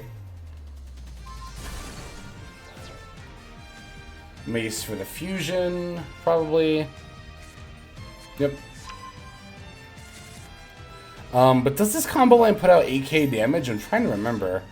It might not, but even if we live, we probably don't play through Combined Creation plus Cranium Burst, to be fair. Okay, Twin Dragon.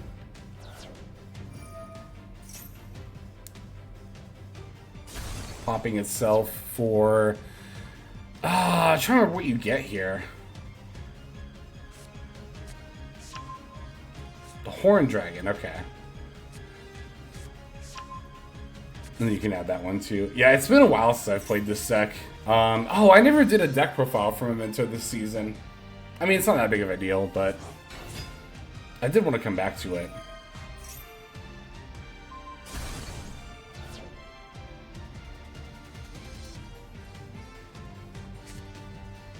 Okay, Gaddock in the field spell. Gaddock F.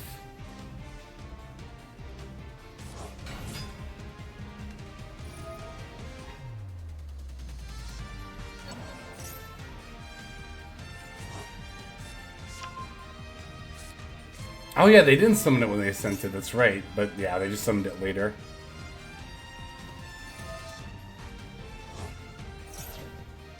Stray the Gaddock, yep, and then... they're not going to be able to kill you, they're going for the incorrect line. Interesting. Although again, I don't imagine we play through, you know... I don't imagine we play through their stuff anyway.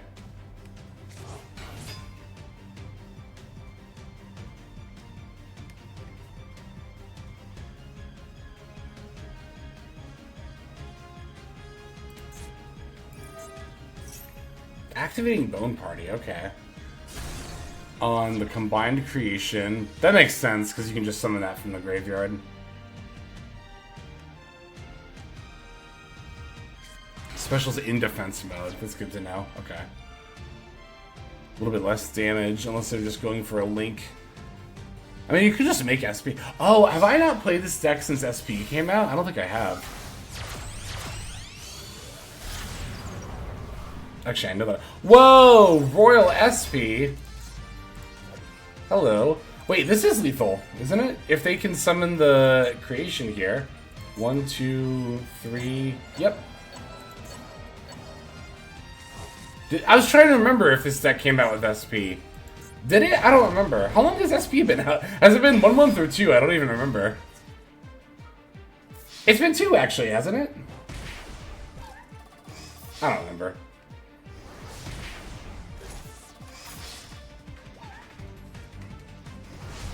GG's Little Minus. They came out together. I think you're right, yeah. GG's Little Minus. Again, if someone's gonna beat me in the final boss fight, I'll take an L to Memento. That's fine. We'll just win 2 more games here and head on up to M1. I mean, we do also have tomorrow as well. And Saturday. So I don't doubt that we'll get there.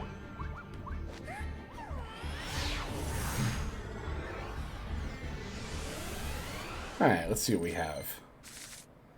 Okay, yeah, I mean, honestly, any hand I open C and Ash Blossom going second, I'll consider that a pretty good opening hand. Island plus Flamberge and D-Bell plus Flamberge, that could potentially lead to something.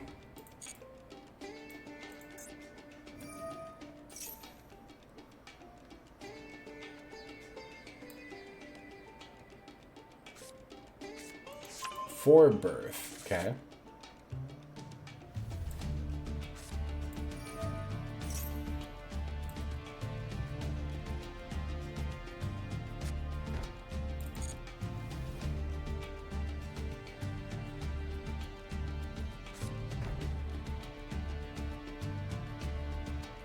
I wonder if it's cash stun.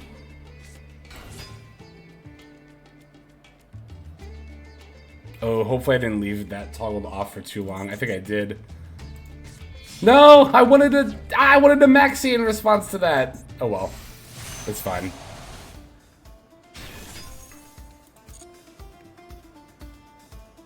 Oh, I could maxi in response to this. Yeah, I will.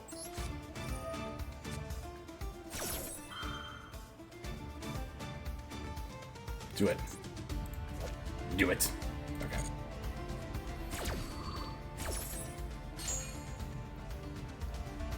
Missed out on a draw, but whatever. Ooh, that's a good draw, though. That was a good draw.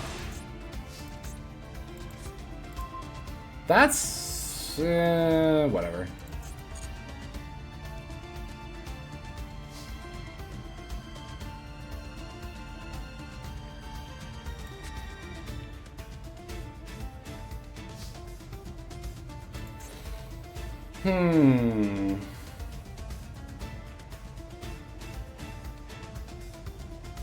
Let's see. If they... Okay, so if I normal Ponix and they Baron, then I can just Diabell. I'm trying to think if leading Fire King Island would be better for any reason. I don't think that it would be.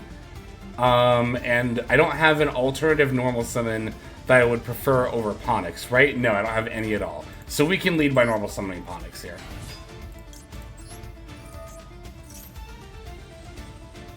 Maybe I should have led by activating Island because of Birth. Like, if they negate Destroy Ponix here and I activate Island, they actually banish it out of the graveyard. Which would be a little annoying. So I think as soon as this Imperm resolves, I'm going to activate Island. Is this a spell card? Activate a spell card? A spell card or effect? It's card or effect. Okay, so it kind of doesn't matter, but I'll do it anyway. Maybe we'll just like click on it and misclick. I don't care about this Unicorn Rip, right? I mean, I can't do anything about it either way, but I don't think I really care about it. Trying to think what they could remove from me that would be the most annoying. I mean, this is one of the reasons why 2 Princess is so good. It's a minor reason, but it is a good reason. Amble Whale? Yeah, whatever. Because we play Raging Phoenix, don't we? Yeah, this is completely fine.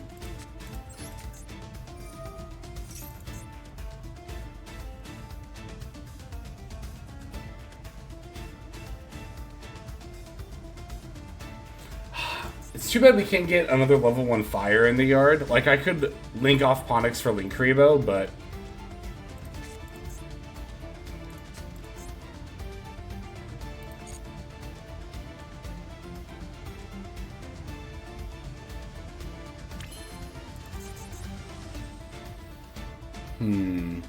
I think we should try to activate Island next.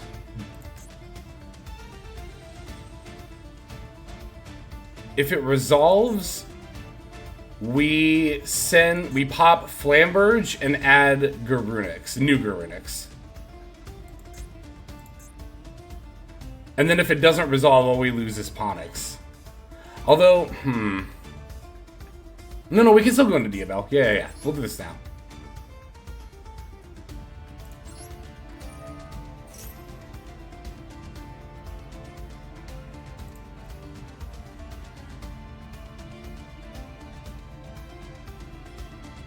But this is definitely the time to Island. Yes, beautiful. Okay.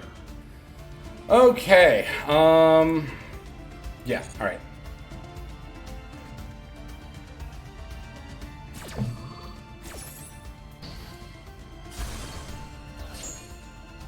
Island, yep, destroys Ponix.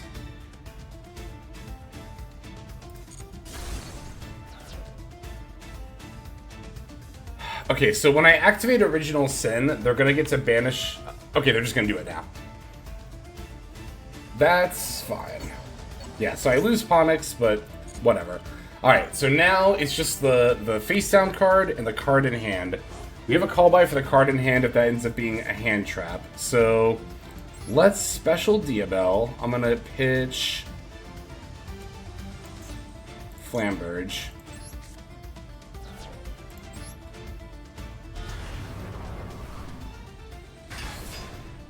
F. Second Imperm. That'd be really gross. Okay.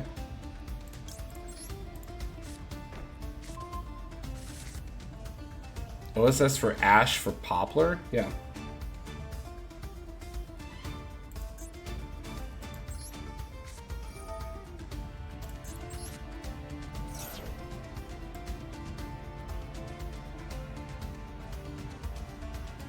Okay. Yo, what up, Morgana Raid? What's up, Raiders? What's up, Morgana? I hope you had a good stream, and I hope you're doing well today. How are you? Alright, let me ash for Poplar. Poplar F. Welcome, Raiders. My name is Hexlex. We're playing a little ranked ladder right now. Only 2 wins away from Master 1. Excuse me. So, we're playing Fire King Snake Eye, and then we'll probably switch to a more fun deck once we hit Master 1. Actually, we'll definitely switch to a more fun deck once we hit Master 1.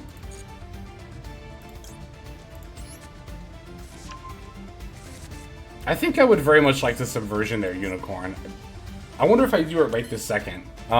They've already done Birth's Effect, so it's not like they'll get the stuff out of the graveyard. But is it Snake Eye a fun deck? I actually still don't mind it. Like, it's a little boring, but I'll hold off on the subversion. I don't need to do it like right this second. But I will make Link Karibo. Yeah, they've already used the Baron, so we're good there. Oh, I didn't even think about this. Oh, here we go. Here we go.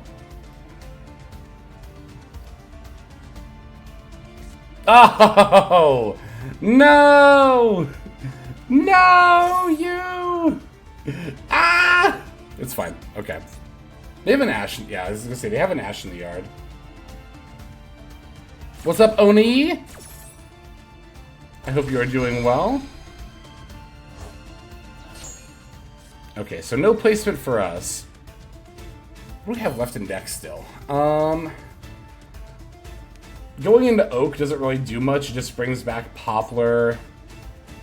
We can go Hita, take their Ash, go into Promethean Princess, climb into Raging Phoenix, and then Zealantis. Is that an OTK? And then Zealantis, and then... Oh, holy shit, I think that's an OTK. Wait, let me think this out again real quick. Okay, so that goes into Hita for Ash, for Princess, for... Yeah, I mean, let's go for it. If it's not an OTK, it's still the right play here, I think. Because the only thing we can get off Ash Effect is the Oak, which doesn't really advance our game state any further. Plus, leaving Oak in deck... Oh, they have something. They have something as their last card in hand, because these effects have all been used already. God, please don't be... Well, it wouldn't be Imperm. If it's Valor, we can call by it. It could be Nib, yeah. That'd kind of suck if it did, but I guess even if it is, we have the Subversion, so... Like, Nib, like, we'd get a decent-sized token, we could just put their Nib in the spell trap. We wouldn't even have to do that with a token of this size, actually, so... Oh, I should have subversioned their Unicorn earlier, so it wouldn't have gone to the graveyard. That would have been... okay. That would have been better. So... Let's see.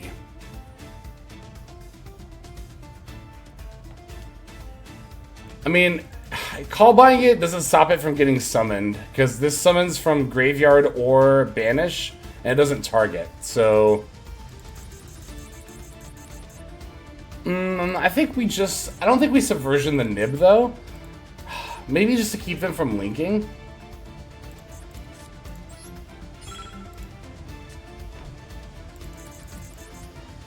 Yeah, I don't... I'm trying to think. Like, even if they go into SP, they can't banish the Nib token, so I don't think I'm going to subversion here.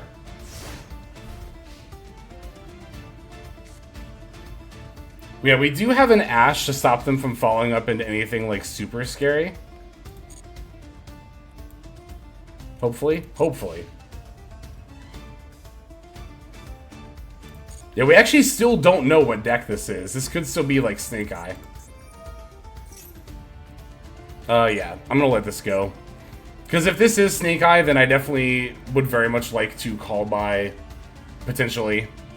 Like, I value it a lot more highly if it's Snake Eye, and we still don't know. Plus, again, all this really does is negate the Unicorn effect, which I don't even think I'm going to Ash Unicorn effect, because if they grab a Theosis, I can just Ash that.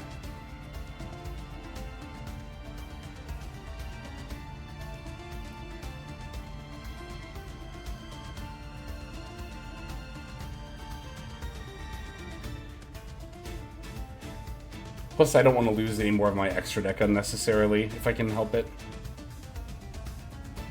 Did they take last time? Ambler Whale? Yeah, that was fine.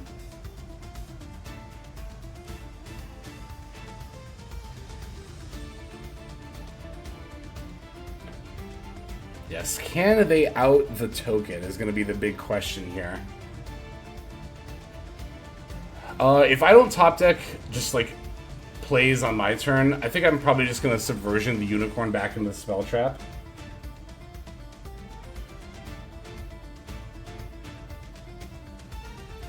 And then we still have Call by and Ash Blossom. Again, we still don't even know what deck they're on for sure. The Baron, it could still be Cash. Like, Cash definitely does play Baron a decent amount of the time, just for like randomly normal summoning Ash Blossom. Oh yeah, we do have Original Sin in the yard, that's right. So yeah, we do have follow-up plays, because we also kept Oak in deck. I didn't mention it, but that was the other reason to keep Oak in the deck, was to search. I was thinking off of Bonfire, but I totally forgot we played Original Sin, so.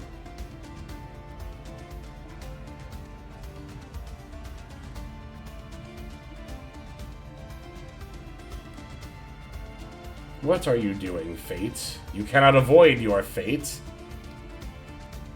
I'm just picturing that episode of Justice League of Superman just shouting "Fate" outside of Dr. Fate's tower. Fate!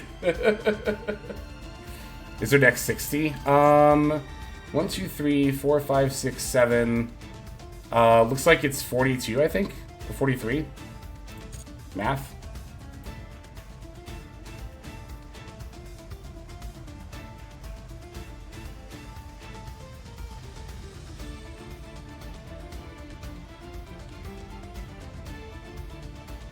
Fate!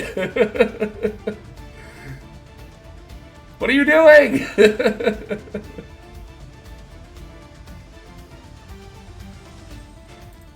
Alright.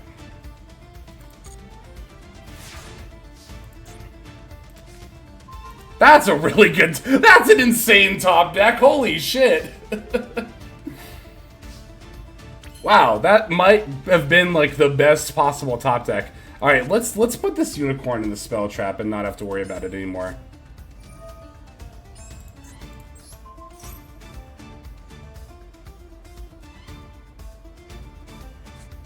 Oh, it's so fine. That is so unbelievably fine. It doesn't even matter that they banish our stuff with Birth either. Actually, it just doesn't matter.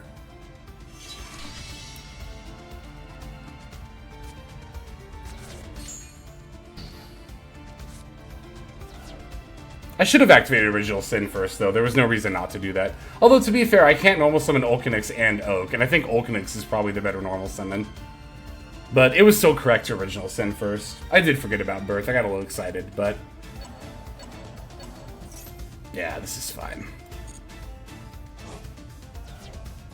Alright, before I forget, I'm going to switch this to attack mode, because I can so see a world where I get excited and enter battle phase before I do that. Alright, cool. I'll summon Ulcanix. Ulcanix F. Another reason I'm glad I did not use Ash Blossom earlier. Give me new Garunix, please. Yes, why not?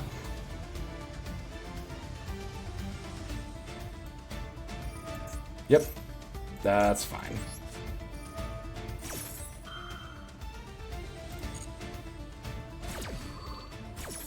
I got a little scared for a second. I was like, new Garunix activates, right? And I was like, oh yeah, Unicorn. Yeah, it does not matter what they take here. Probably Raging Phoenix to get rid of my Link Force. But again, it won't matter. Cuts a Carl from Aqua Teen Hunger Force. It don't matter. None of this matters. None of this matters.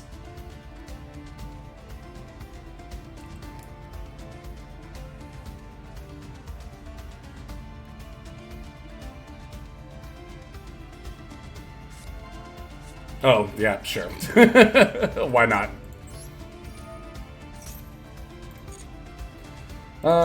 Kieran... Wait, do I have a fire? I actually don't have a, Okay, if I don't have a Fire King card in the yard, then I should pop Ulcanix. How much damage do I have on field? Okay, so... If I pop Ulcanix, I can summon new Garunix in defense mode, and then overlay or link. Obviously, we don't activate the effect if we overlay, because that'll blow up our other monsters, but 3k plus 3k, that should probably be enough, because so this will be 31 that can run over that. Math. Shoot, is that actually 50 damage off if I do it that way? I think it might be. Yeah, I can't pop this because I don't actually have a Fire King card in the yard. I think we have to do this either way, though. Because there's no way I can pop the Ulcanix because I don't have Island, so yeah.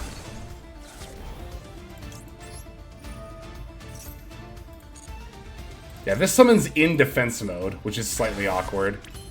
So, okay, so that's 100. How, does this have 3k or 3,300? 3k, so 6... That's 7950! That's 79! Oh, wait, never mind. I can give it 500 attack. We're good. Decide.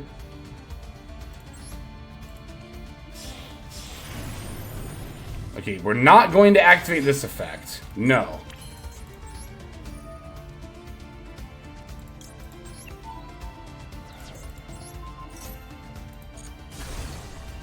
Alright, now we're good.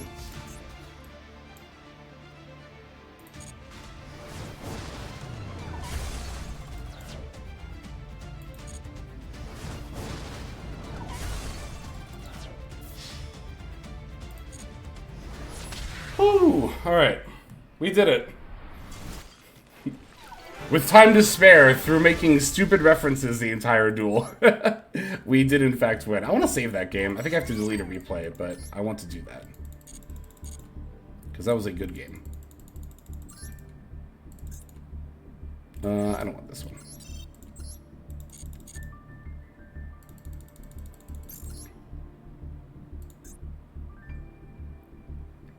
Beep. And save. Alright. Final boss, final boss, final boss. Nib token deserves an animation. It does, doesn't it?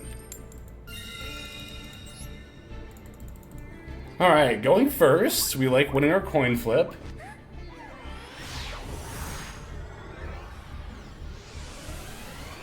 Let's see what our hand looks like. That's interesting. It's not bad, but it's a little... I don't need quite this many Fire King cards. Okay, so... Probably just lead by normal summoning Ulcanix here. Because Sanctuary for Island doesn't really beat much of anything. So, yeah.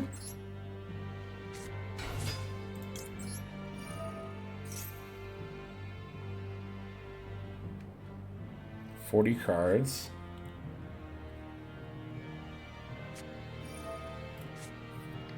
Arvada to play around Max C. Yeah, we could have done that, and then we could have Sanctuary, because I was thinking of popping Arvada with Island, but we could have popped Ulcanix instead.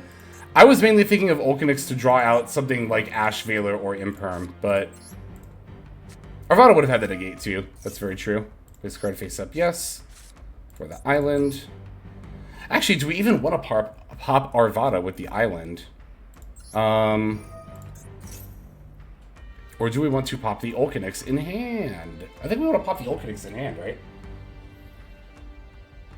Like, I'd like to get Arvada in the graveyard at some point, but if I pop Ulcanix in hand, I'll get old Garunix. I can special new Garunix. I can bring... Well, okay, so if I pop Arvada, then we're adding Ponix. I mean, we're adding Ponix no matter what, right? So if I pop Arvada, I add Ponix, special new Garunix, Kieran, revive Arvada. I think I pop Arvada here, actually. Let's try it. And then we're adding Ponix, yes, because that's gonna special itself. Are they both ifs? They are both ifs. Okay, good.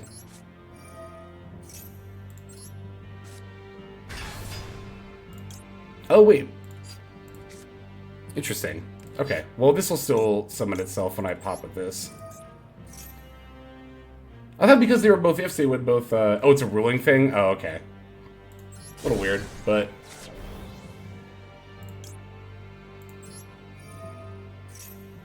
and then chain, yeah.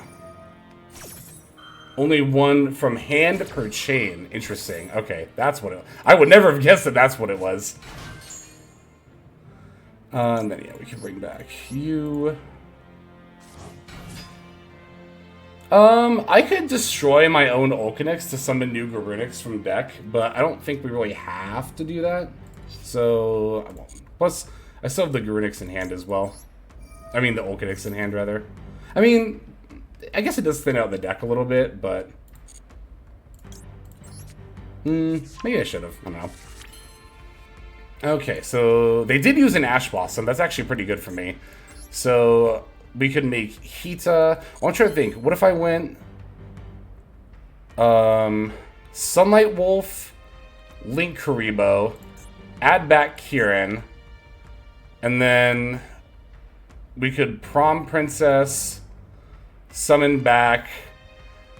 Yeah, I don't even need to take their Ash with Hita. We just do it that way.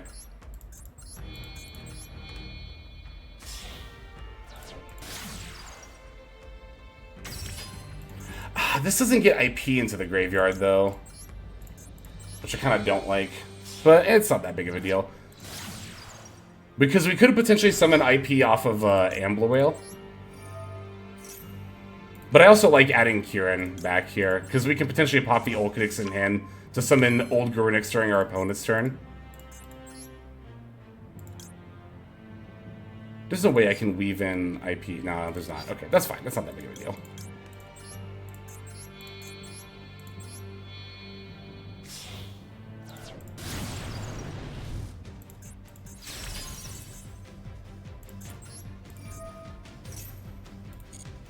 I kind of don't think it matters what I get back here.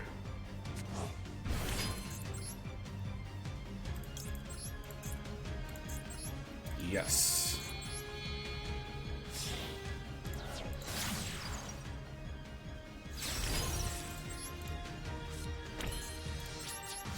All right, that's not a bad inboard at all. I mean, it's pretty much a pure Fire King inboard a lot of the time. That's pretty much what we're playing right now, which is not a bad deck. Bonfire. Yep.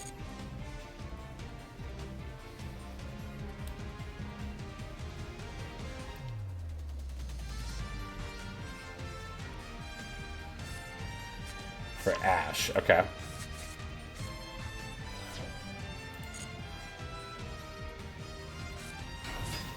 Normal summon Snake Eye Ash. I don't think we negate here. I'm trying to think when I do want to negate. Probably when they activate the second Ash effect, if this is like a typical Snake Eye line. I mean, we could also... I mean, it's just going to super depend, right? So this is only the ones on the field, right? So I would want to Arvata ideally before using Skyburn. But this is only a negate and not a negate and a destroy. So I'm just going to pass on negating for now. We'll negate later in the combo line.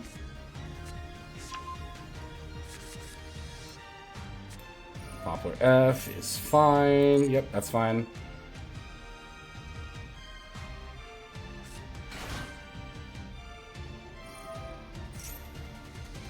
Don't want a Promethean Princess. Nope, not yet. It is a shame that we don't have IP in the yard. That actually would be pretty nice here. Like, if we had IP in the yard, I might have actually considered it. Hey, what's going on? Not Ariella C?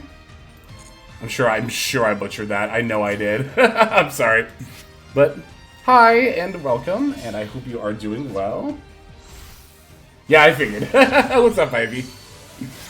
I figured, but I was like, I'll wait for her to say it, just in case it's not. Because it is not, but no. Yeah, welcome. Hope you're doing well. We're in our M1 final boss game right now, so if we win this, we rank up to Master 1. but I hope you are doing well. For those who don't know, Ivy is a friend who helped test for the Challenger Cups. And she also won one of them, like, as in got first place, so she is a very, very talented player. Ooh. Don't tempt me with this Promethean Princess here. They've already used their normal. They have Original Sin in hand. I mean, I have to, right? Otherwise, we're just going to take my Promethean Princess. So it's not even about tempting, it's about doing it. I could negate. Actually, I could negate with Arvada if they go to activate here. Thanks for popping by. I super appreciate it. But I don't think I want you. I think I want a Promethean Princess here. I give them a search, though, if I do that, is the thing. But then if I just negate it and leave it on the field, they have a link to. So there's, like, pros and cons to both. I'm going to activate.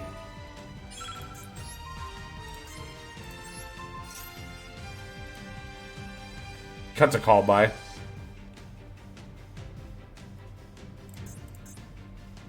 Okay, no call by. That's good.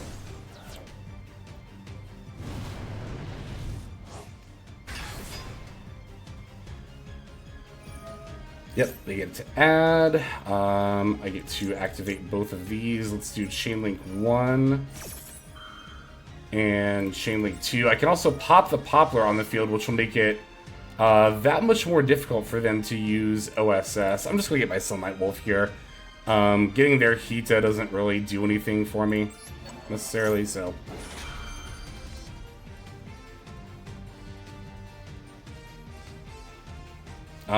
Nope, not doing any of those.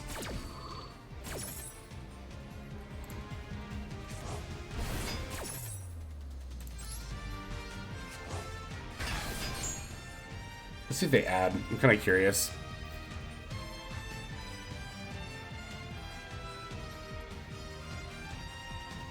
Poplar counts as a spell card, so if I pop it with, like, Kieran, and if they add, like, a Ponix and I pop it with Kieran, they don't get the special Ponix, right?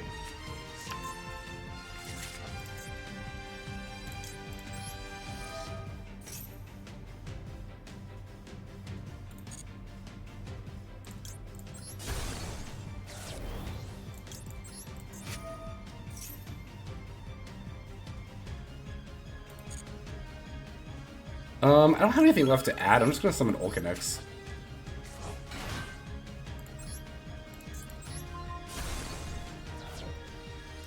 Do I want to add?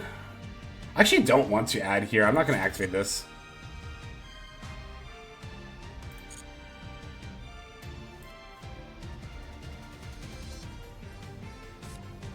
I do play the Xyz. Oh, yeah, so if I play the Xyz and I activate Arvata, then I can pop... should I do that here? I wonder. I think I will, actually.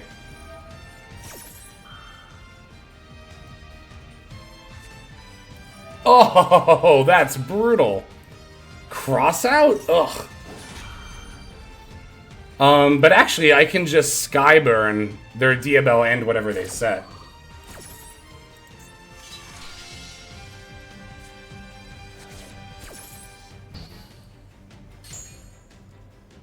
And then I'll have another 8, and then I can even make the rank 8 if I need to after that.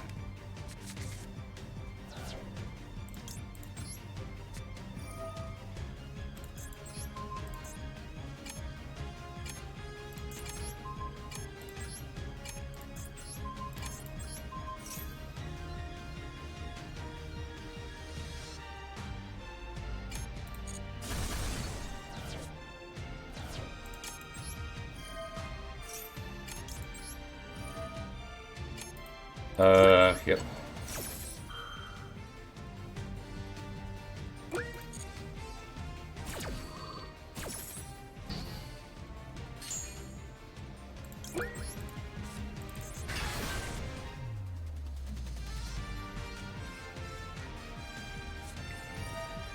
Okay. The last card is OSS, right?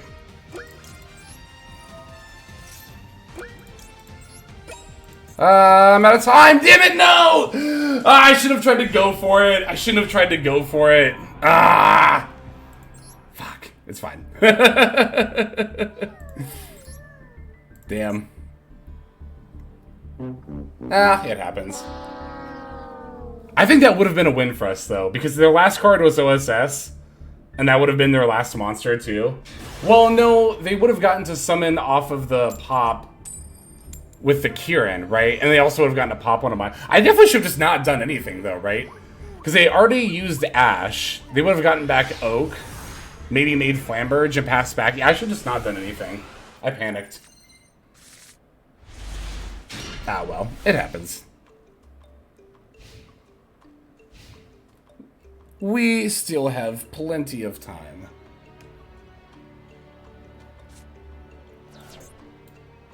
I'll just Ash the Sinful here, probably. Would they send a Valor? Yeah.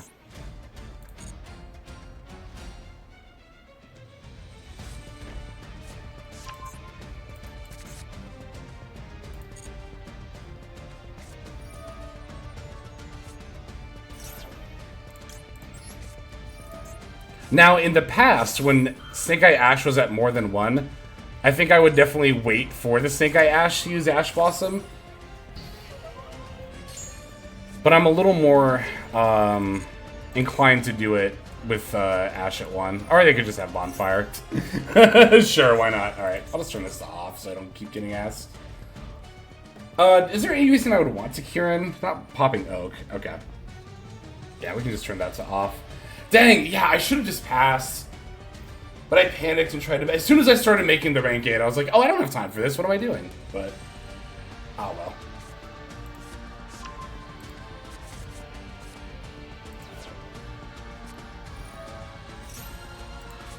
Alright, Poplar. So they added off Bonfire? Yeah, okay. No search off. Oh, because they opened Original Sin and that's their only target. Okay.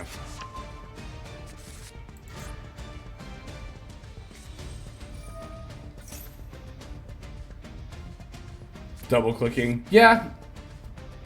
I do it sometimes. I think the main reason I'm not like more used to doing it is because I need to get more used to playing. Well, I need to get more used to playing under timer because that happens a lot on stream, but it doesn't happen a lot off of stream. And I obviously play a lot more off stream than on stream, so it's like that eternal catch-22.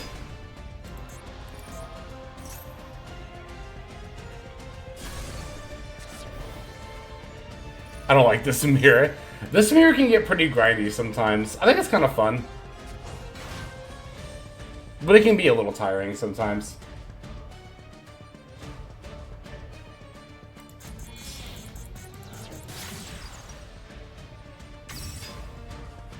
Yeah, I mean, the timer sneaks up so easily. Like, not just because I'm, you know, reading chat, but then I'm also, like, not looking at the timer. I just find it hard because I can't pop stuff. I think it's the grindiness for me that usually makes it a little more difficult. So, I mean, if you're both on the Ulcanix package, especially, that makes the mirror match, like, even more grindier. When, like, old Grunix is coming out every standby phase and wiping the whole board. And then triggering a bunch of effects, and then theirs is the same thing on the next turn, etc., etc. Wait, they added back,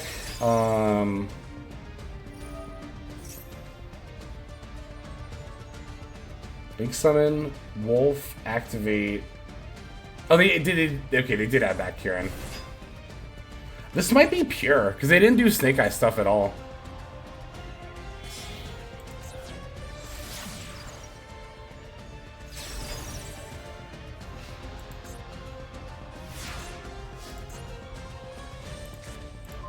Right on time, Valor.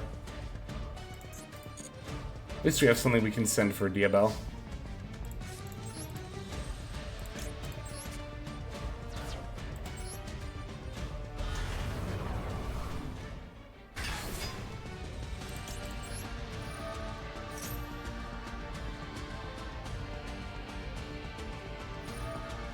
I wondered if you were gonna do that.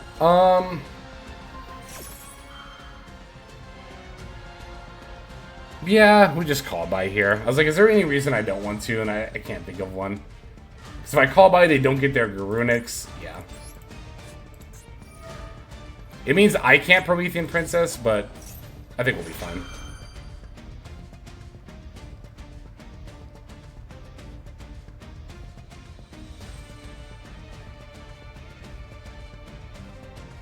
Kind of thinking, what do I want to set off of this Diabell? There's a part of me that kind of wants to set Subversion, but there's no shot I have a level 1 fire in here, is there? No, okay. Yeah, because, like, if I set Subversion and put this back, I would have to normal summon Oak, send off itself in Diabell for Ash, for Poplar, for Linkuriboh, for Poplar, Boom Boom for Flamberge, or wait, no, Boom Boom for Flamberge. I can just use Flamberge to push that back anyway, so yeah, let's just set this.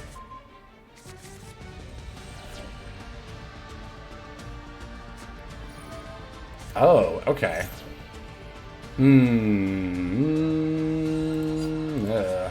It's too bad. Ah, that's actually a little bit of a problem. It's gonna have to be fine, though, I think. Like, I think I'm just gonna have to play through it.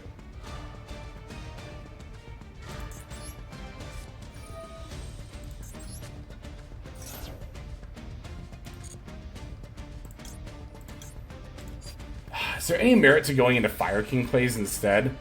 Let me think for a second. If I summon Ponix here, Ponix for Sanctuary for Island.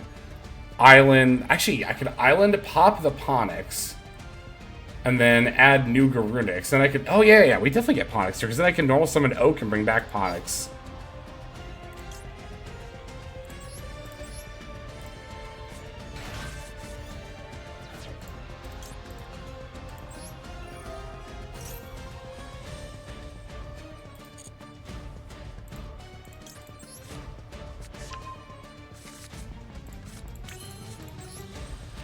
Sanctuary.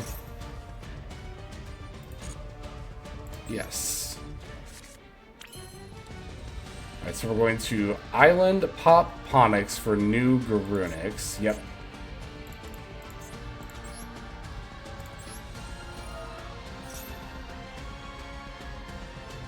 I like doing all this earlier too. Before I've given them draws, because that makes it so that they don't have the Ash Blossom, or they're not as likely to for all this stuff.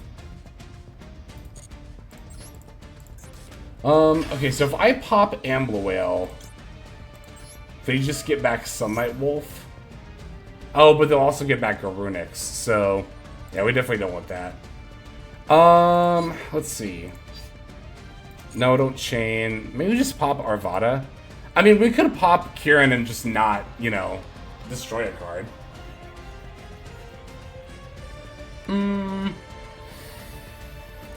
If I pop Arvada, is there a way I can revive it? No, because I call by Promethean Princess. I do have a Kieran in hand, but I'd have to pop that. I'll just pop I'll just pop Arvada to get it. Well, because the card is destroyed during the end phase, but that's not going to matter because I'm just going to link it off right away. I already have Kieran in hand, so I will just pop Arvada.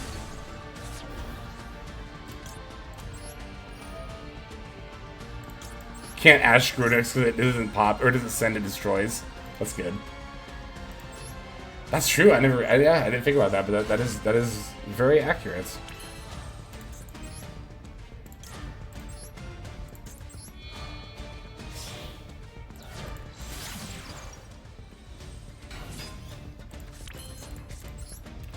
And then normal, and then F, and get you.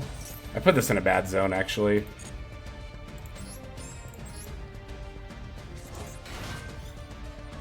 Yeah, it's not that big of a deal, but let's go.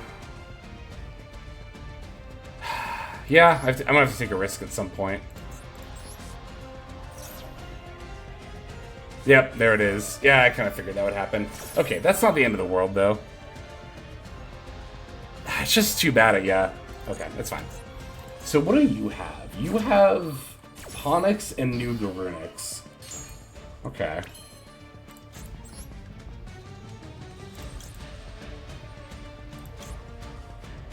Yeah.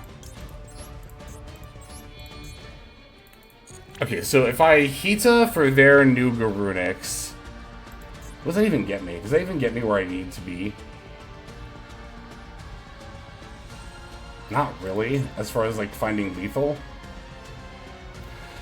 Not being able to Promethean Princess is as much of an issue as I was afraid it was going to be when I called by it earlier. I've given them so many draws. It's like, I don't feel like I can just stop now. But I should stop now if I can't lethal, and I kind of don't think I can. Well, I could also... I could Hita for Sunlight Wolf, and then go for Raging Phoenix, and then go for Zealantis. Let's do it that way.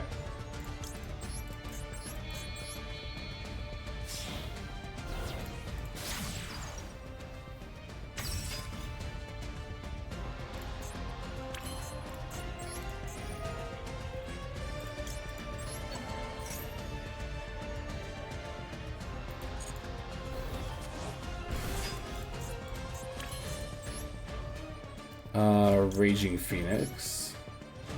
Or do I want Amble Whale? No, I want Raging Phoenix. I'm gonna go for an OTK.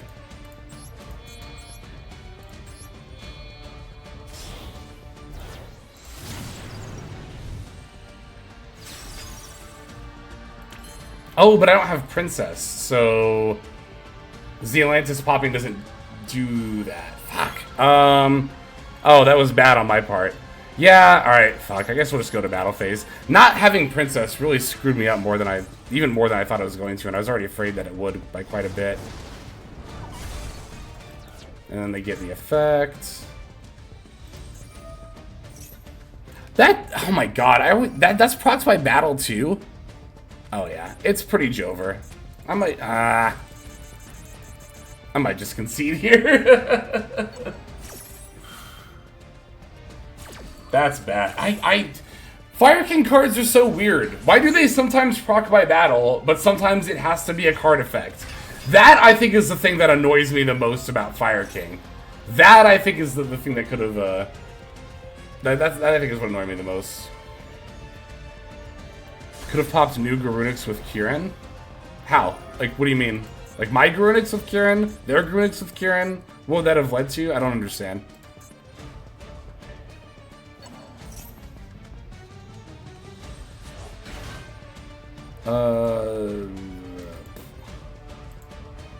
To trigger Raging Phoenix? So if I had gone into Zealantis and then brought back the... Yeah, you're right. Okay. Does it even matter at this point? I'm just gonna surrender. Fuck it. If the timer wasn't so low, but even then, it's like we have so many cards in hand. No, you're right. You're right. I could have, used Kieran to pop my own Garunix, and that would have procced Raging Phoenix.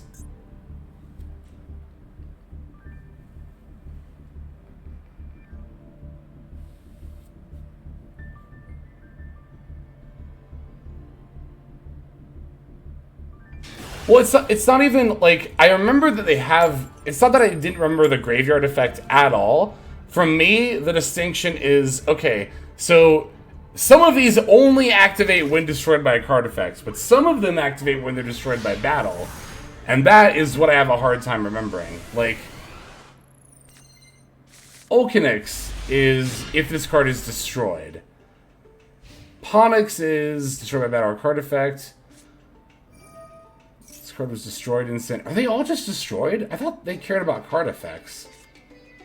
Maybe they are all just... If they all just say destroy, that's a lot easier to remember. Okay, so they started with Stray Pearly. I have an Imperm. I'll Ash this. All the new ones are just destroyed. Okay. Barong, and that's an old one. Yeah. Alright. Ugh, this Imperm's not gonna do much here, unfortunately, because of the field spell.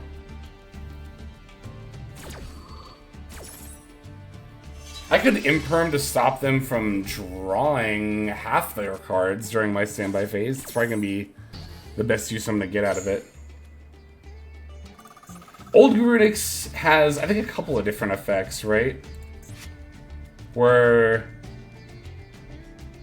Okay, so to come back during the next standby, it has to be destroyed by card effects. But when it is destroyed by battle, then it summons... Maybe that's where I got confused.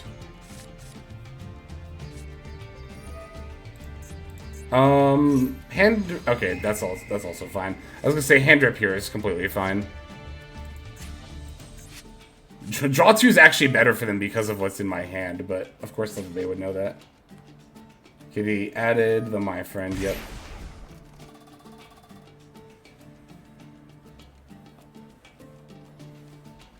This deck is running out of cats.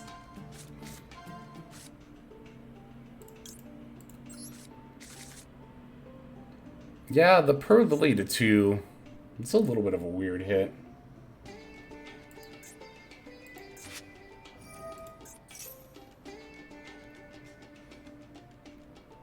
A little bit of one.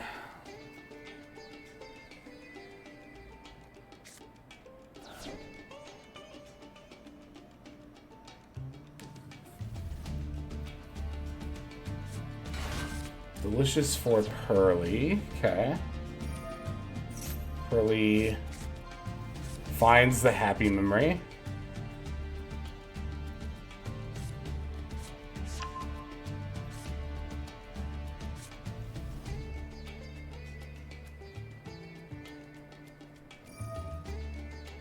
For Noir. Little Noir. Oh, they had Delicious in here as well, actually. I was gonna say, yeah. Did they discard that? How'd that get in the graveyard? They did discard it. Wow. Yeah, the cat semi-limits are mostly Ghost Trick hits, but Ghost Trick isn't even the most played variant anymore. Ghost Trick's arguably not even the best variant period anymore. I mean, I think it's more than arguable. It's like, I think Ghost Trick build is like the optional, like, not necessarily better, but like another build you can do. Ghost Trick isn't played at all. There was one of the DC Top 100 decks was Pearly with Ghost Trick stuff. And if you look at Untapped, the Ghost Trick stuff is like about a 20% play rate. So it's not nearly as frequent, but it is still out there. That's a pretty good draw. We could use that to add the Bonfire. Alright, so we're gonna imperm the Plump when they go to draw. Right? Yeah, because that's the best use we have for imperm here. Is so that they draw only 2 instead of 4. That's worth it.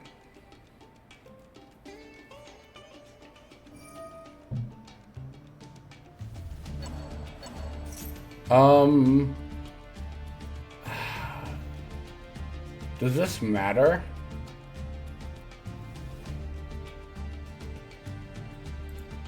Yeah, we do this now, right? Let's see. So that we don't have more materials even after I negate.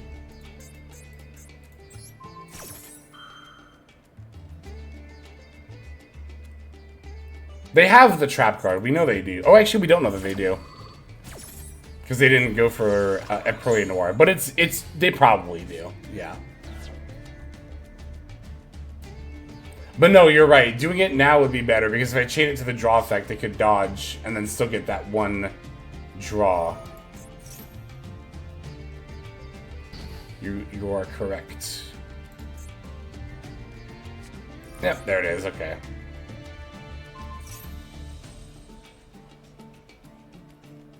Yeah, there's no way they... Yeah, there was no way they wouldn't have a trap card here. Because they needed to go into the X Pearly.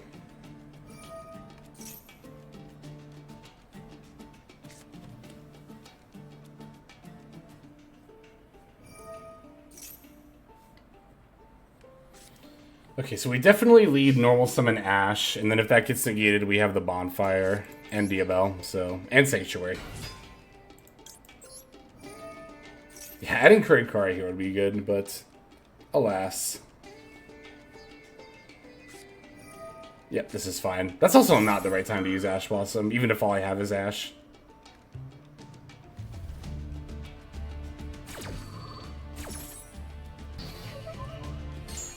Yeah, U-Boat will be cool. I'm looking forward to it. Alright, Bonfire.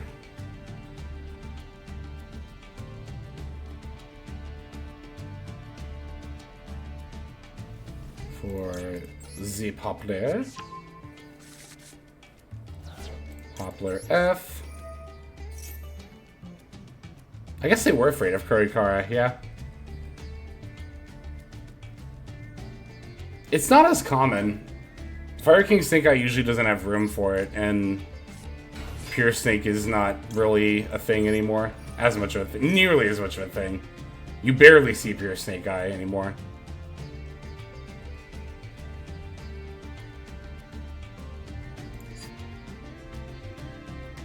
No, we never. I was like, there's no way we ever set Sinful, or I mean Subversion here.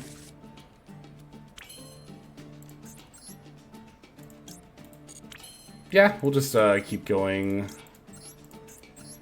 with this.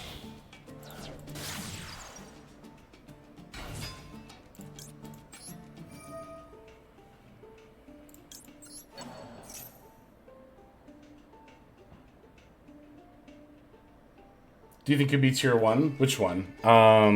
Pearly or Pure Snake? I actually think both decks are tier 2. Including, like, Pure Snake Eye at tier 2 might sound weird, but I think that's accurate. I guess let's just go for Ponix and then see if they negate when I summon it. Or if they negate this. Oh, U-Bell? I need more experience with it, and I need to get more familiar with it before I could properly assess it. But in the OCG, I know that it's currently one of, like, the decks to beat. So, if not tier 1, I think it will be at least tier 2, more than likely. Because we already have Sanctuary, so I'll just get Skyburn here.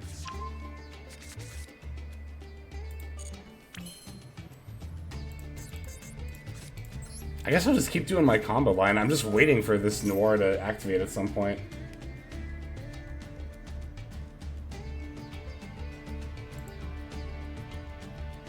Yeah, fusing the Fire King stuff with and not proccing it because of Super Poly is indeed pretty good. Okay, here we go.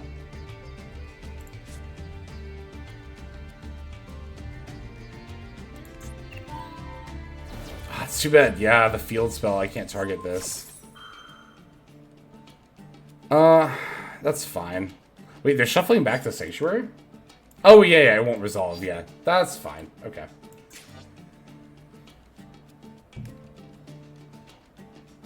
Skyburn could pop the field spell. Oh, you're saying... Okay, because it does go one at a time, right? Wait, I'm trying to remember how that played out. You don't target, then pop, then target, then pop, right? You target... Or is that how that happened? I feel like Skyburn's kind of weird. But I guess I could still pop the field spell, potentially, and then make this targetable for something else later. That is a consideration. Yeah, I was gonna say they probably all happen at once. That's what I thought. Okay. So I could Ash send itself and Link Karibo for it's too bad that Poplar already used the graveyard effect. That's fine. Yeah, I guess we'll just do it that way.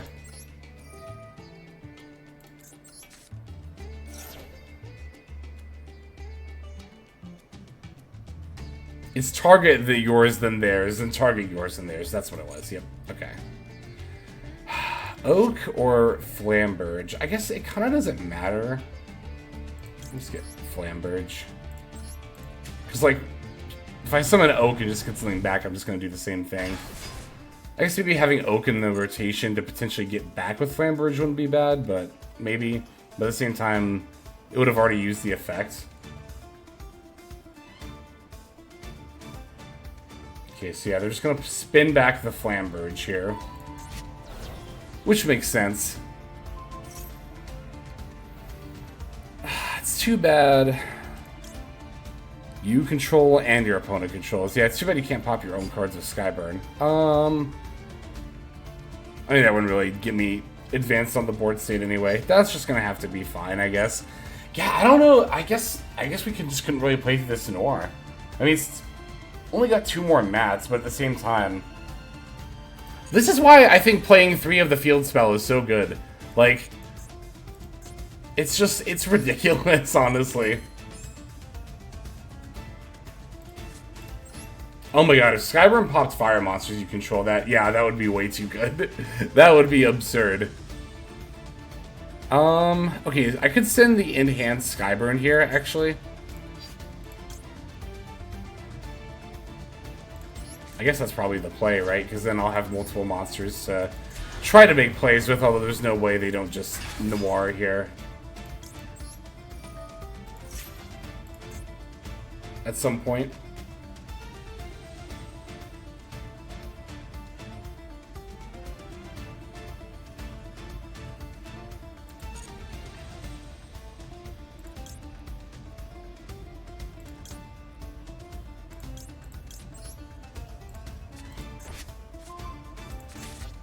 Maybe they'll target Ponix and I'll be able to chain link Crevo. No, they're probably just gonna... Oh, hang on. Target the Ponix, target the Ponix, target the Ponix. Nah, okay, dang. Close but no cigar. Yeah, that's probably gonna be it.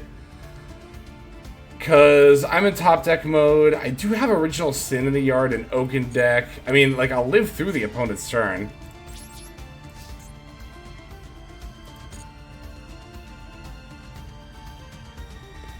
But they have so much advantage. Oh, excuse me. They have so much advantage and so many ways to get it.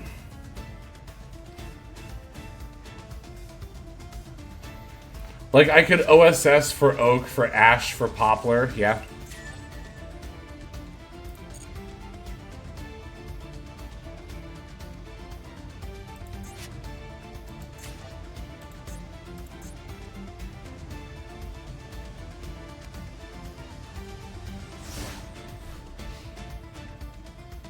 Yeah, I already used Ash earlier. We opened it, actually, funnily enough.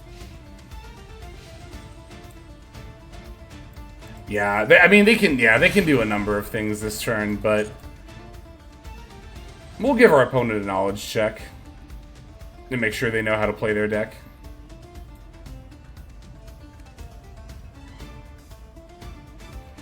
But honestly, it's kind of one of those situations where even if they fail the knowledge check, they'll probably just be ahead anyway, so...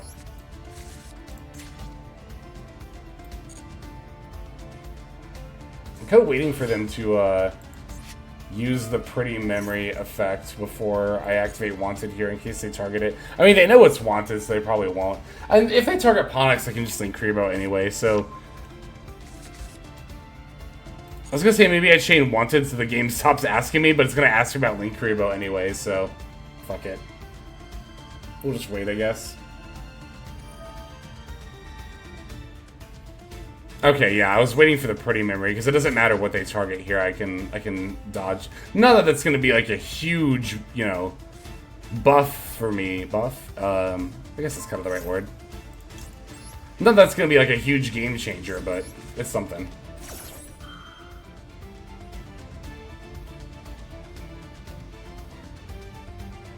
Sure.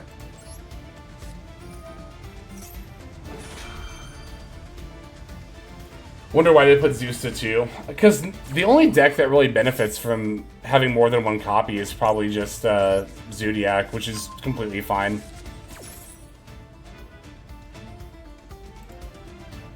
Not even Wanted to chain block. What would we chain block?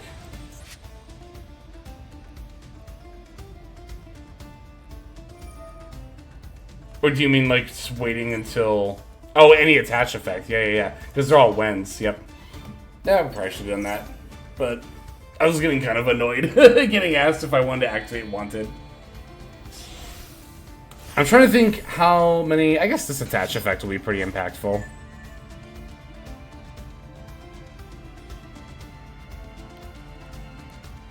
Well, not really. It just bounces spell traps, right? I guess also the point is to make sure they just have less materials, but... Another happy? Okay.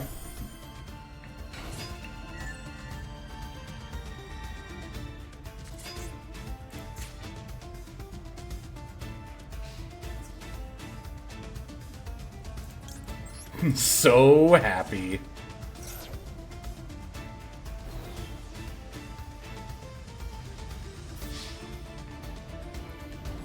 Ow.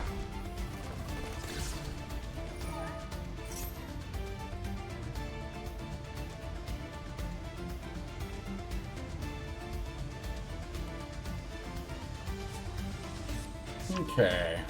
Getting an EP. 1 EP memory.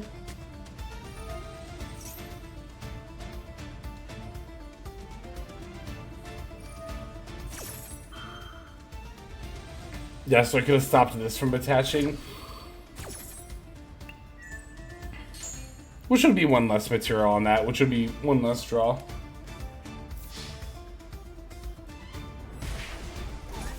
I always forget that's a when. That's kind of weird that it is. I mean, it's fine. It's a... I honestly like it when archetypes kind of, like, self-nerf mechanically. Like these effects being whens. Like, I don't know if that's even a good example of that. I think the best example that I can think of off the top of my head is Stake Your Soul not being a Vanquished Soul card.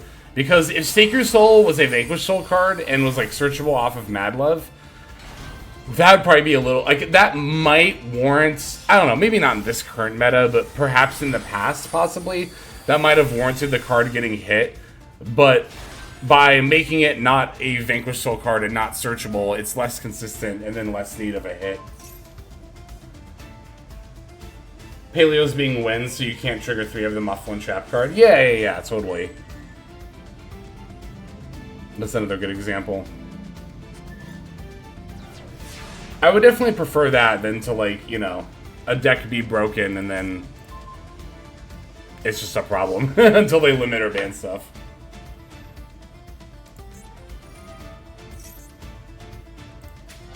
Yeah, they didn't make a Zeus there. I mean, a Nora. They made a Zeus instead. Which was not expected, but... Have they ever reprinted Zeus? I don't think in Master Duel... what am I putting back here? Probably just Poplar, because I can bring back Oak, or Ash with Oak. Yeah, we'll just put back Poplar then.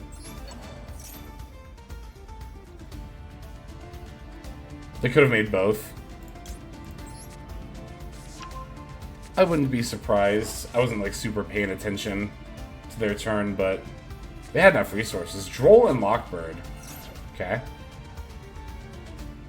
That's fine. Probably just summon Oak here then. Yeah. Ah, but then I can't Ash for Poplar. Ooh. But Olkinix doesn't really do much either because I can't add, so we'll just summon Oak then. Yeah. I mean, they have Zeus. I mean, we're probably not going to win anyway. They do have Zeus on the field with 4 materials, but if they wipe their own stuff, that's definitely fine with me. We already have used all of the Fire King searches. No, wait, no, we haven't. We don't have the island yet. Although we're not going to get to search anyway, so we'll just summon Ash.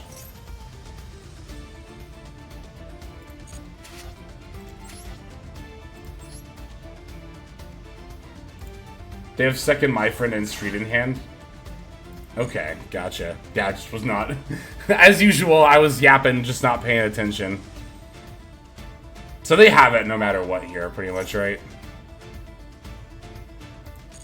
Because even if I summon Diabell, they'll just Zeus, get the other board wipe, and then My Friend, and then go into plays.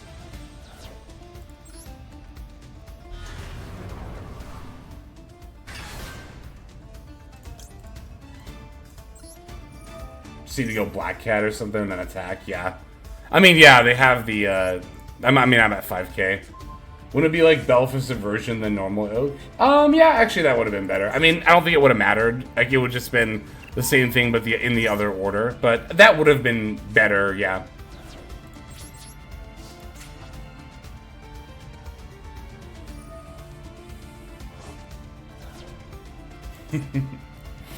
Part of me is like...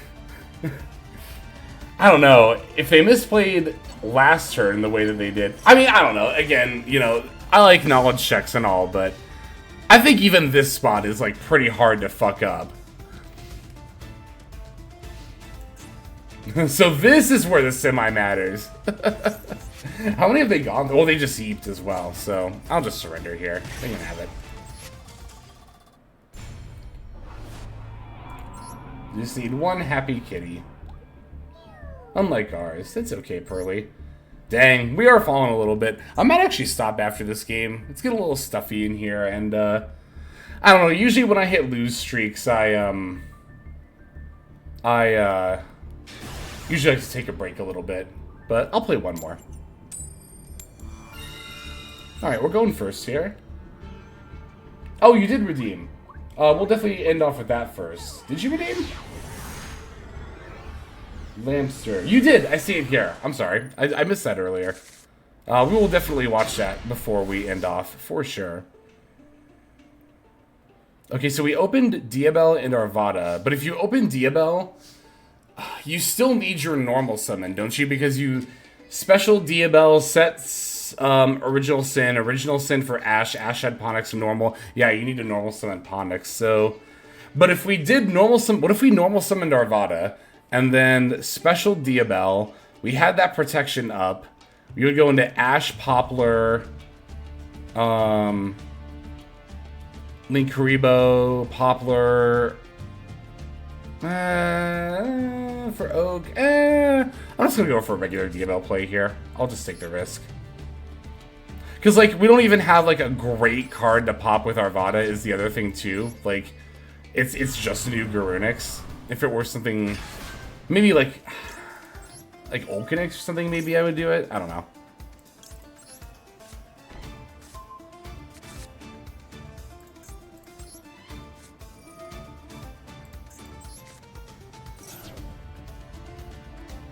Yeah, that'll do it. Yeah, so we're just gonna end up normal summoning Arvada anyway. Not ideal, but again, I think obviously we couldn't know that they would have something. I don't know though, I should have explored that alternate line a little bit more. Like, so if I normal summon Arvada, then I would special Diabell original, send for Ash, Ash for Poplar. Poplar would have to be for Subversion. Linkuriboh, Ash and Ash and Poplar and Spell Trap for either Flamberge or Oak. Go into IP. Yeah, I don't know. Maybe that would have been better. Why not OSS for Ponix? Yeah, I mean, you could do that. I'm trying to think, like, here, actually, hang on. They have Pervily? Yeah, we're gonna activate Arvada. So if we normal Arvada, special Diabell, OSS for Ponix, Ponix for Sanctuary, then we basically just do kind of a pure Fire King line almost. I guess you could do either way, right? You could either end with Fire King stuff or Snake Eye stuff. The Fire King stuff is probably a little bit more robust, so that would probably be the way to go. They're kind of comparable, but yeah, I think that Fire King would probably be the way to go. But sometimes the decision point you have to make with your lines for one reason or another is do I want to make Fire King plays or Snake Eye plays? Alright, so they actually don't have anything else. That's really good for me. I was really hoping that was going to be the case. Sometimes you have to kind of Hail Mary. You kind of have to Hail Mary one negate and be like, alright, that's going to have to carry me if it doesn't. But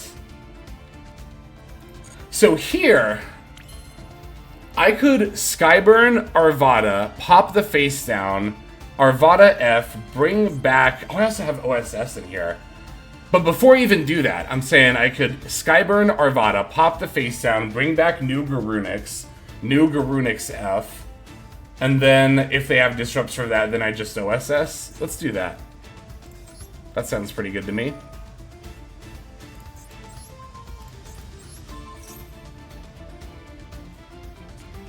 It's call by. Okay.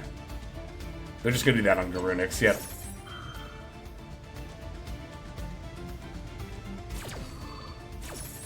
Pop Arvada and they have a hand trap, but I don't even have another fire card. I guess I would see, but I don't even have another fire monster though, is kind of the problem, I guess, with that, because like I would with OSS, but then I would have to pop the fire monster I'm getting in order to stop the hand trap, which would kind of make it a moot point, I think, wouldn't it? I mean, we'd always just go for probably just Snake Eye Ash here, right? Like we could Ponix, but I could also Well, no, if I normal summon Ash, because I won't have access to Original Sin anymore. So I do have to make the decision here. Let's see. Normal Ponix, activate Sanctuary. What's the last card of my hand again? It's Imperm. So normal Ponix, activate Sanctuary, Island, but I don't have new Garunix anymore, so I think I do get Ash here.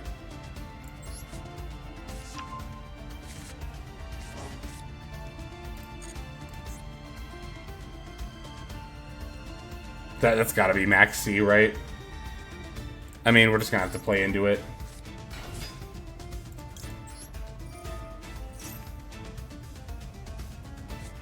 Oh, they're doing it now? That's a really weird time. Alright, so we're gonna give them 0 draws for sure. I might even add Ponix here for their next turn. Oh, but I still don't have new Garunix. Probably just Oak then? Because next turn, I can link up... If Ash is even still in play, I can link it off for Oak, and then... Or for Linkuriboh? Yeah, we'll just add Oak here. Yeah, a lot of people... They have another... Oh, this is just Linkuriboh, right? No, because that's only one of the current attacks. They have a Veiler, I think, in hand. It wouldn't be Imperm, because they wouldn't be able to activate it here. And, like, what else would give them player priority at that moment? I think they have a Veiler in hand.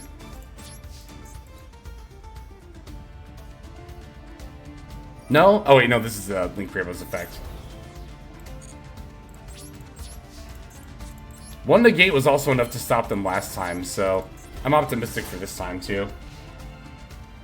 Yeah, but I think a lot of people are like, oh, I have Max C, so I can just throw that out, and then my opponent's just dead for, or done for, they're dead. But, yeah, a lot of people kind of just bank on Max C being a powerful card and don't think about the timing of it at all. But, like, while Max C is a very strong card, boo! Don't play this in Pearly, ugh. Not a good card. No wonder our opponent can't do anything. I've never been a fan of these. Like, one Shaddoll Beast, fine, but a full Dark World package? Yeah, exactly. They needed the draws here. They had to get the draws in order to make plays. So, they definitely needed to time that Max C way better. Cool. Now, even if they do have Veiler, like I think they might, then we have a call by for it.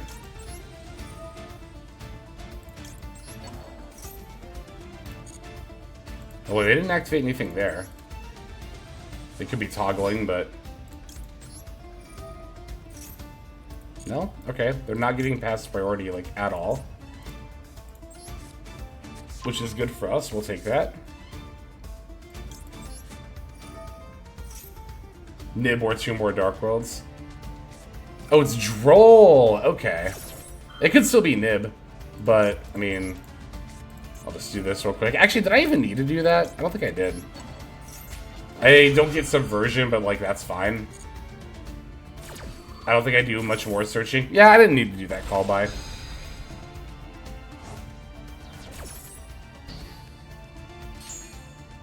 Okay, or they could just concede. Alright.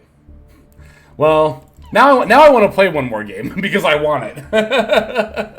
We will watch your replay, Lancer, before we end off. I do promise that. And it won't be that much longer, but maybe we'll just go until I lose.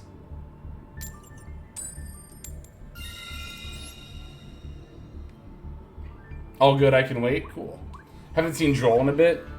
I haven't either. Well, because Droll is not as effective against some of the meta decks right now.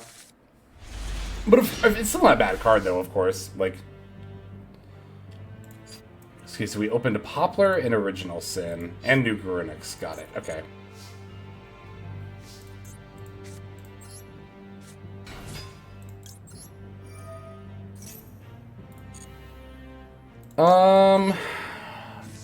Probably just gonna go for Ponix off the Original Sin here.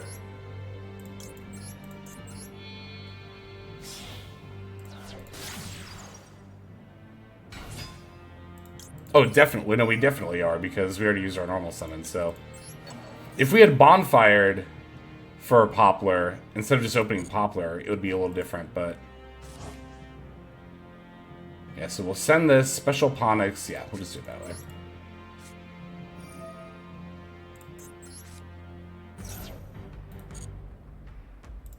Because we normaled... Yes, want to confirm real quick.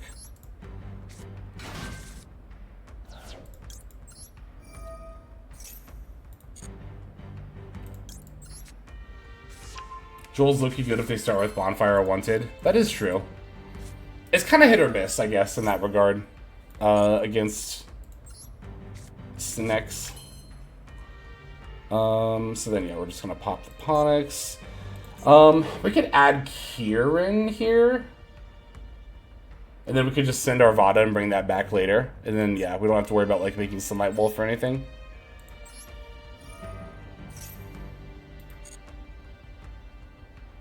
Pop the Ponix.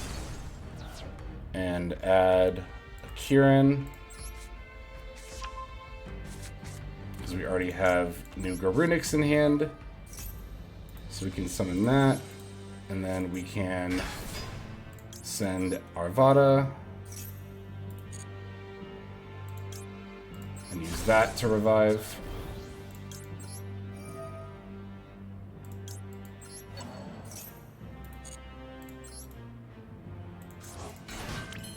Alright, now, let's see. We could go IP. Yeah, because again, there's no reason to go into Sunlight Wolf here.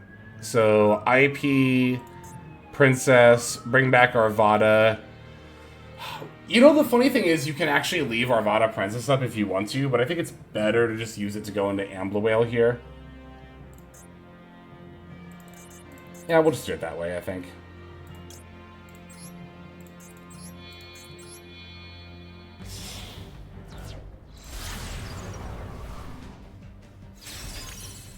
Arvada Ambluwale would be ideal, but I can't get one more material. I mean, I could summon the Kieran, but then I'm giving up my Ash Blossom, and it's like... At that point, I'm trading my Ash Blossom for the onboard negate. Actually, that might be worth it, now that I think about it. Okay, so, like... We always do this pretty much no matter what, right? Like, we summon. So if I Kieran F, pop Ash Blossom to special, link for Ambluwale, then I can Arvada... on my opponent's turn, pop Ambluwale to get back IP, which would then also trigger my stuff. So that would not only get me the Arvada on board for the monster negate, but it would also get me an IP potentially. But I have to give up. Ooh, that's an interesting decision point here. Let's try it out. I just want to see if this pays off. Yeah, we're popping the Ash Blossom in hand.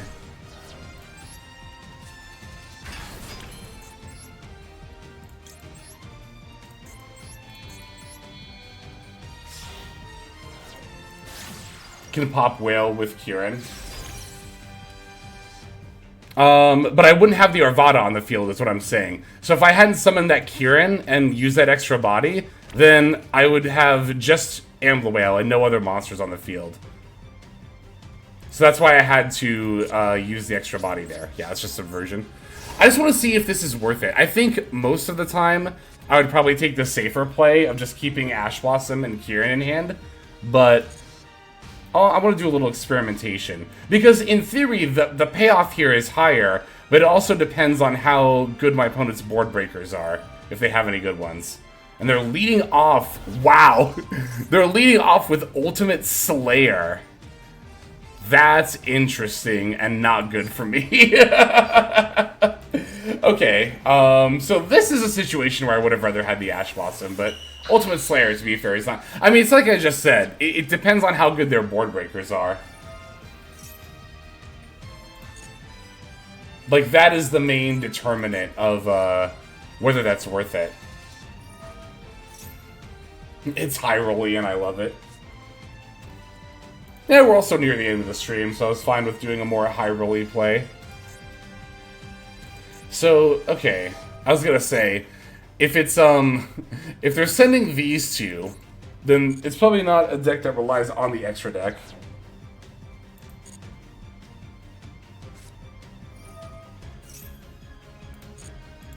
And it's looking like it is, in fact, going to be stun. Okay, Nadir Servant actually not that good here, yeah, because they already used Duality. They have Gangola.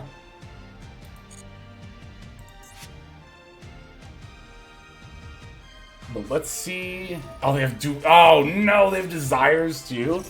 Brutal. Okay.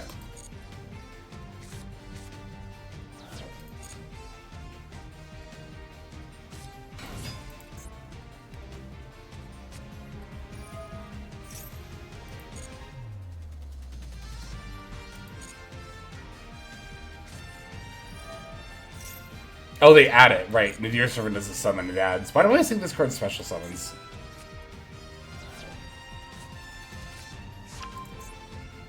Entis. I mean, I have Subversion, so, like, I can push the barrier statue to the back row. Do I have OSS? Yeah, I have OSS in my yard.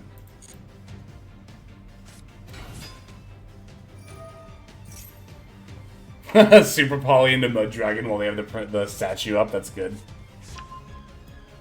Okay, for punishment. Ugh, that's annoying.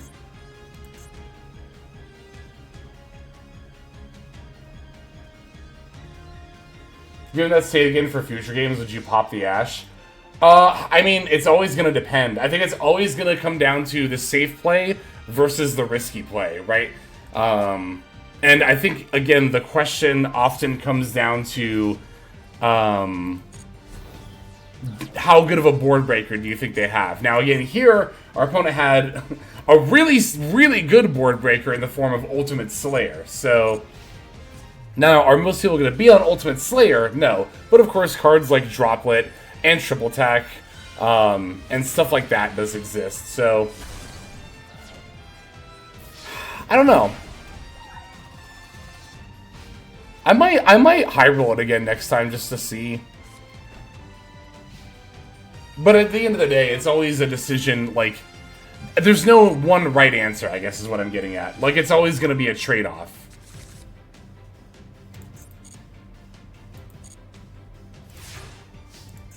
Poor Ecclesia being used for evil.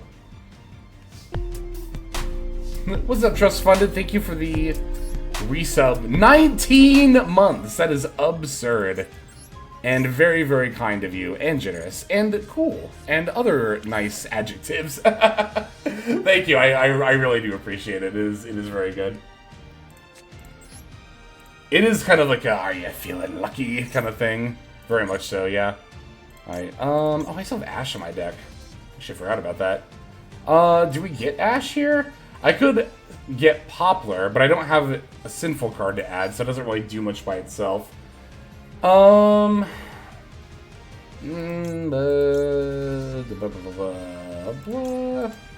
have Ponix in here? I do. I could summon that back and add Skyburn.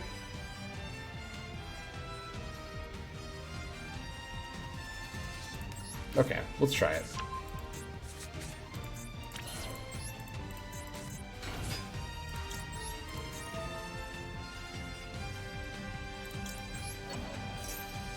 Yeah, because I don't have any Sinful cards left in my deck. I don't have any Snake Eye spells left in my deck, that's right. Poplar Snake Eye spells. It's just that Subversion and OSS are both Sinful and Snake Eye.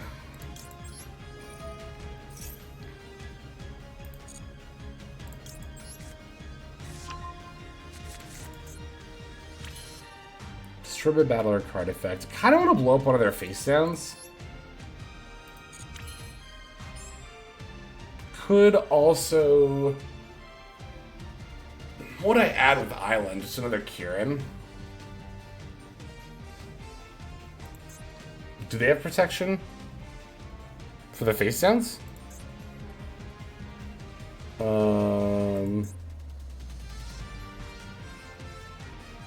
I don't think so. They did that on my monster, but I don't. What protection would they have? Does Golgana protect face downs? If a card, oh, card, not just monster. We destroy a battle card effect. Oh, so if I use my Fire King Island, that would proc it as well. Maybe I'll just do that then.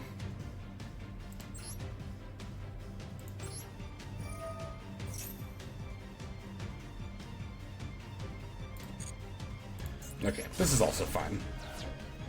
We get to add... just Kieran, probably. And then we'll summon new Garunix anyway.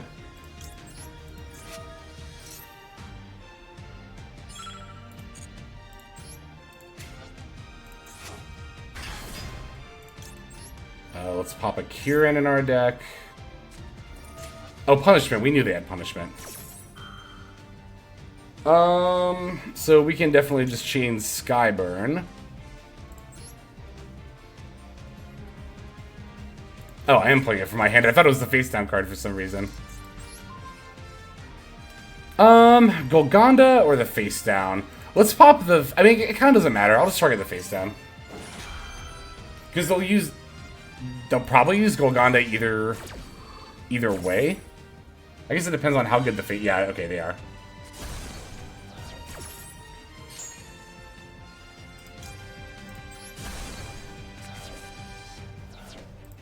Kiraneth. We can even summon back new Garunix if we wanted, which is probably the best because it has the most stats. I wonder... I'll probably just pop the face down because Golgonda's already used the effect. Alright, let's hurry a little bit.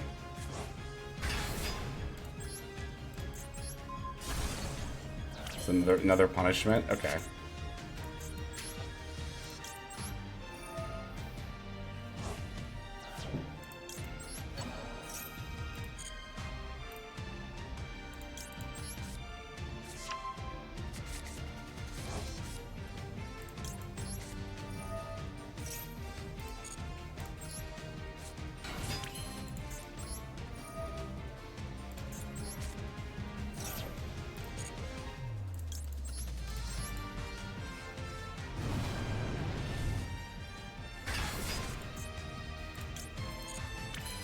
Whatever. It's fine. Where's Ecclesia? Here it is.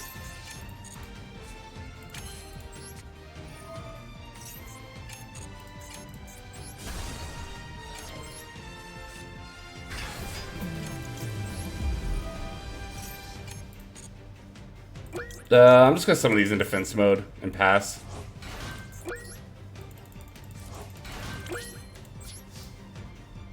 Alright.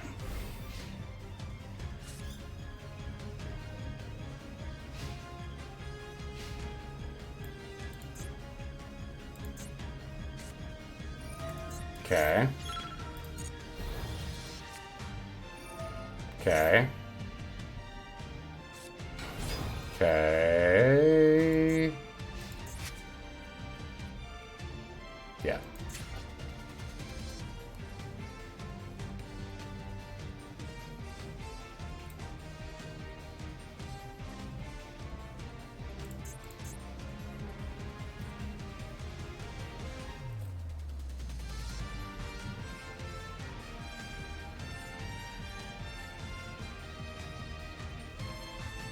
I don't know why you would play a second Golgonda. That is quite perplexing.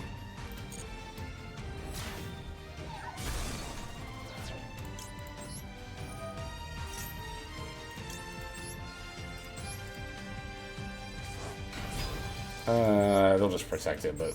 No, so maybe I shouldn't have, so they don't send an extra deck card. Yeah, whatever.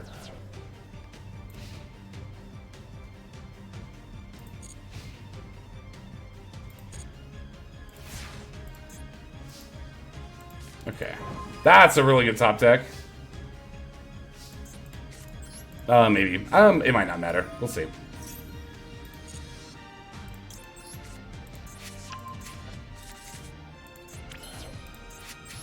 What do I have in here? Everything? I can't even make Goddess here, which is kind of funny. Like, White Woman jump scare. Let's draw.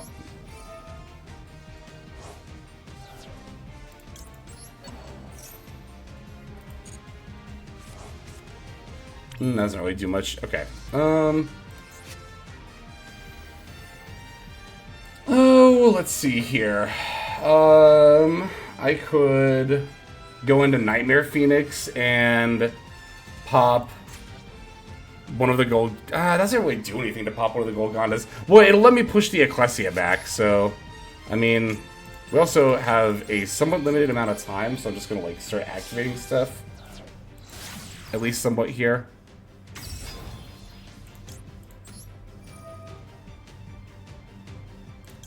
Send the Ash. Is it not a hard once per turn? I don't think it is, actually. I think you're right.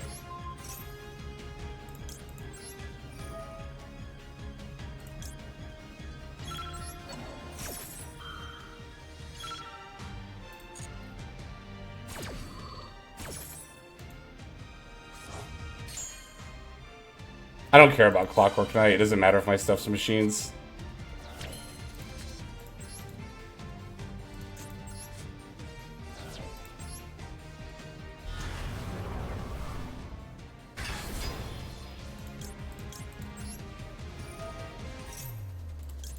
Yeah, the attack debuff. Alright.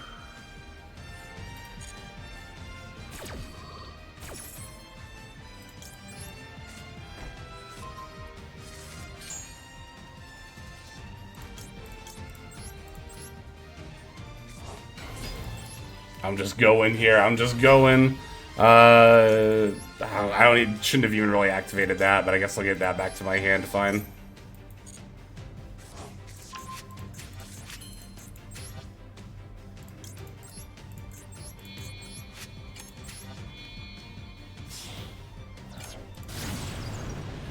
Guess I'll just bring back Flambridge and start swinging.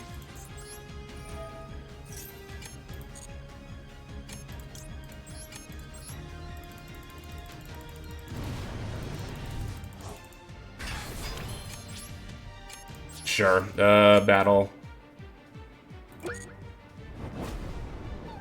Oh, it protects it for the whole turn. Shit.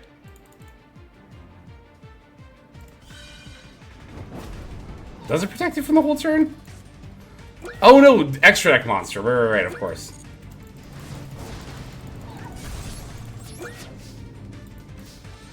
Alright. What is this game? What is this game? What is this game?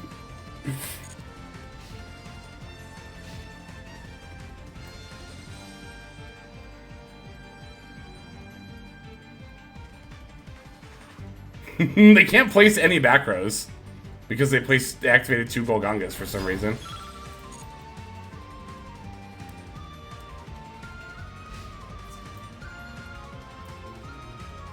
That's fine. This is fine. I'll just toggle off. This is fine. Fossil Dino would go pretty crazy if they said it potentially, but...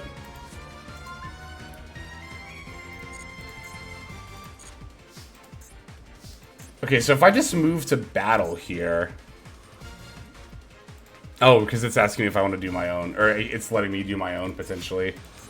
I could also, like, go for... Oh no, Earth Statue, right. So I just have to battle here. I wonder if summoning this will ever make the difference. I guess I just can. Oh no, it won't. Never mind. I mean, I could add something off of Island, but... No, fuck it, whatever.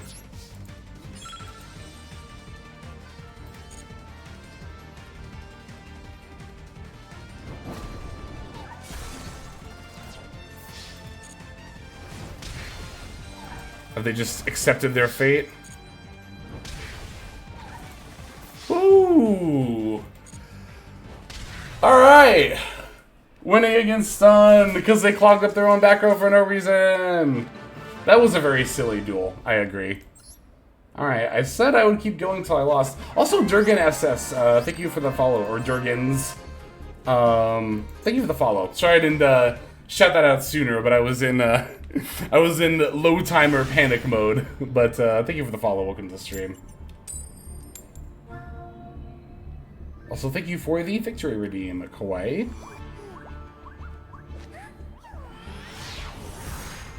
Yeah, I mean, that's every game against Stun, right? It's either they flip up the floodgate and nothing happens, or it's like a slugfest like that.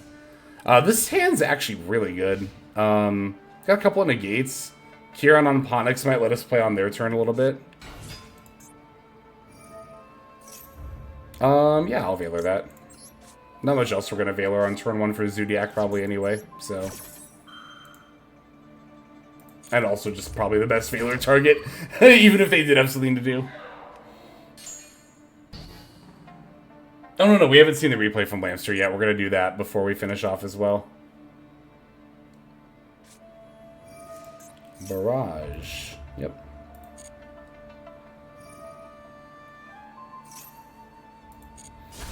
Kieran Ponix doesn't really do anything here, so I probably won't do it during their turn. But sometimes you can open Kieran plus, like, Old Garunix especially. It's actually not bad. Or, like, Kieran popping, Ulcanix in hand during your opponent's turn to summon out Old Garunix can, depending on the matchup or hand, be something you can do, on their turn as well, like turn 0 plays. For a nice control deck, would it be better to get Lab or Vanquish Soul? I mean, Lab is the stronger deck between the two. I personally like Vanquish Soul a little bit more, so I'm a little biased towards that one, but from a pure power level standpoint, I think that Lab is the stronger deck. But I do agree that VS is a lot more fun. Chalkanine here, trying to bring back the Ram. I'll imperm that. Basically, I'm just forcing them to end on exactly Trident. And not letting them go for, like, F-Zero or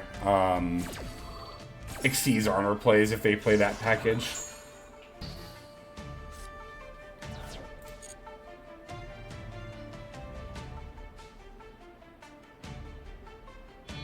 Depends on what you prefer when you're playing your control.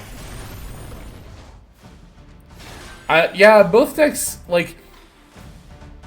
Both decks are definitely all about that resource loop. Okay, actually...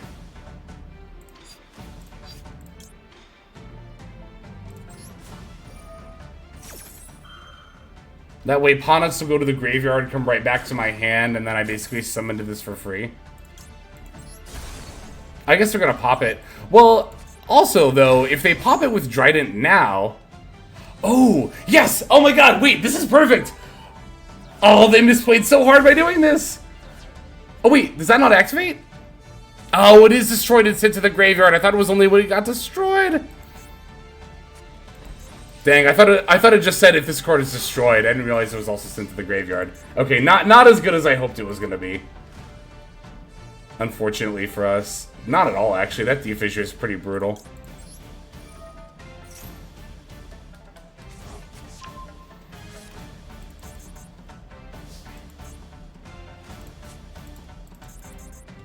Yeah, I mean, for Poplar, for Subversion, I guess, would be the best play here.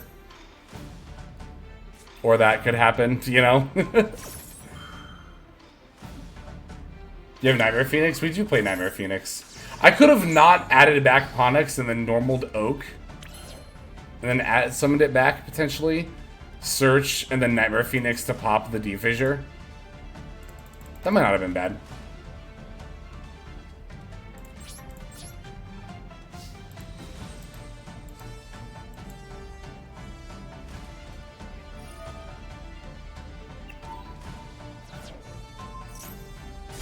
Yeah, no, they have Imperm and Trident, either way, for sure.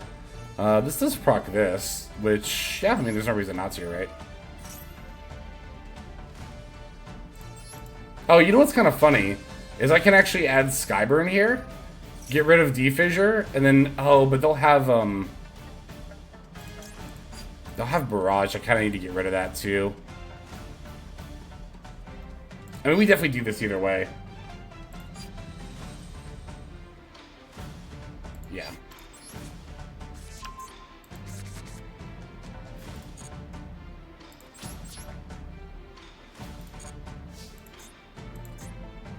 Target one face-up card you control, destroy it.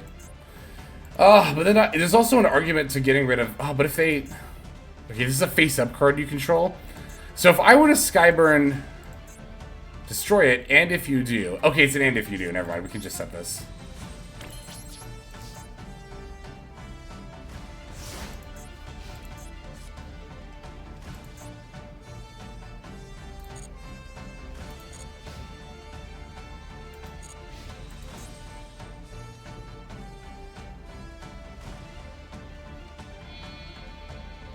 Oh, they're just going for it. Ah, they are on the Xyz aura package.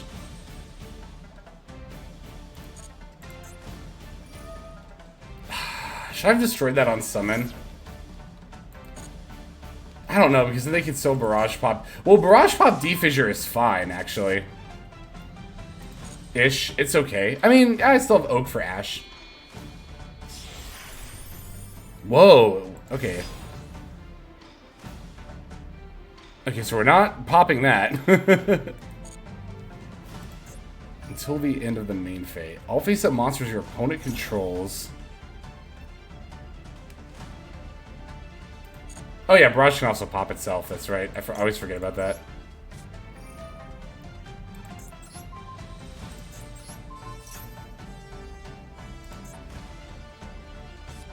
Oh, they just had the... Wow, they just had it face down. I was not expecting that. Maybe I should have if they went for the... I've never seen that rank 6, though. I thought they were just gonna do it, yeah, this way.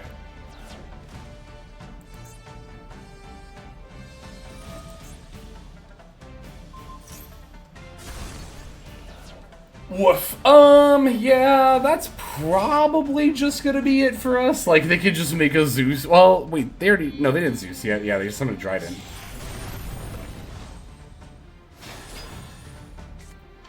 I don't really see how we could realistically come back from that, even if we... Well, no, even if we peeled Imperm, it's like...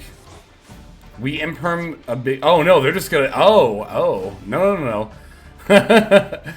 That's right, I forgot the spell gives...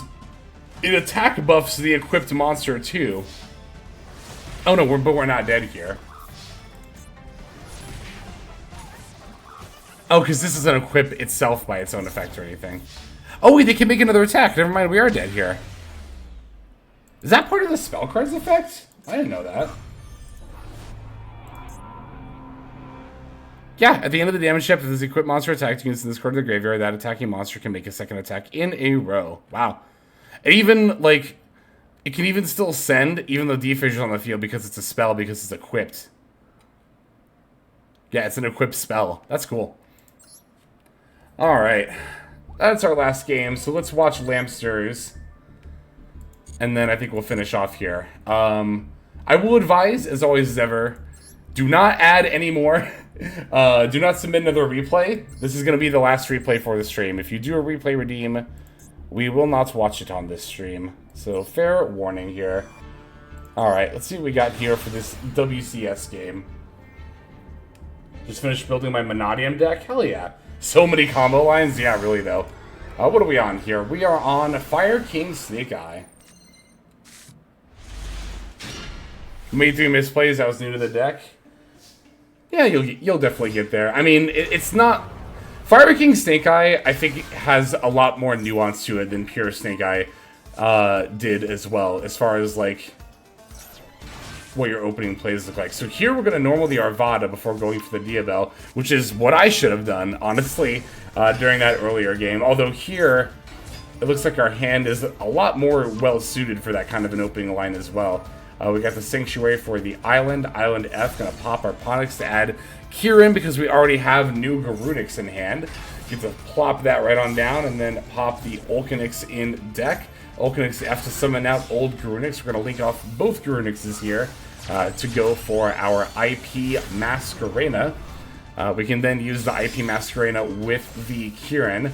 And now we'll have the Amblewail set up with the Arvada like we did in that other game as well. So this duel here, this turn 1 in particular, kind of getting to show off the culmination of what we can do. Also bringing back the Ash for the Flamberge. We're going to have even more bodies on the board left at the end of this. Going for that Sunlight Wolf, the Flamberge F will summon back our Snake Eye monsters, or I guess level 1 fires, one of which to Sunlight Wolf Zone. We're adding back the Flamberge here, which I kind of wonder if that was a misclick, or I guess actually probably not, because we can Kieran pop the Flamberge in hand for our opponent's turn.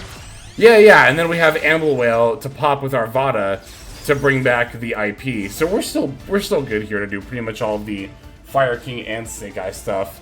And also, like, ooh, the island. Here, I want to see what else is in our graveyard real quick. there wouldn't have been that much else to add back anyway. Like, we already had Kieran. Ulcanix doesn't do anything for follow-up. So yeah, I think add back Flamberge to pop Kieran here is probably the right call. Yeah, definitely.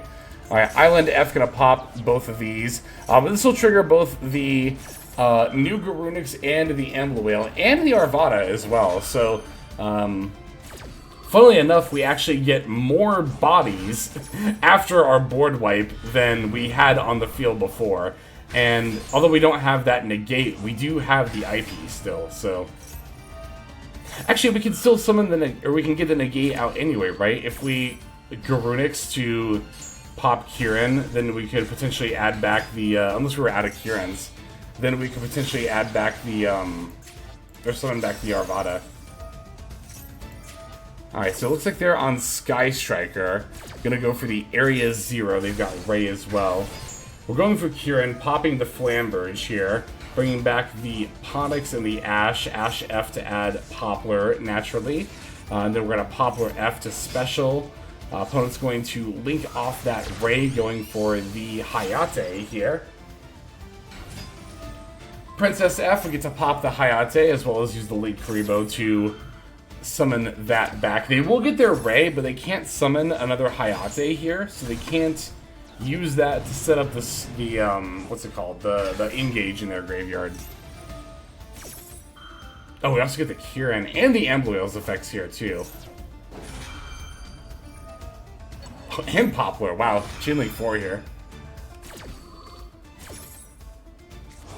Alright, so Poplar, Ambluale getting rid of the field spell. Kieran bringing back the Arvada.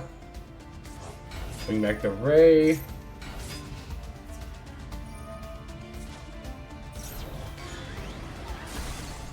Yeah, that's not bad at all from our opponent.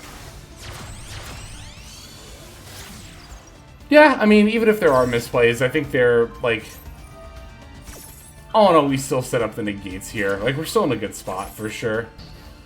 Here, Arvada getting the Zeke, popping the Promethean Princess to get that back in the yard. Got the engage. Could have popped this with Whale. Yeah, I was thinking that earlier, if we hadn't banished Whale, because we could have popped with Kieran.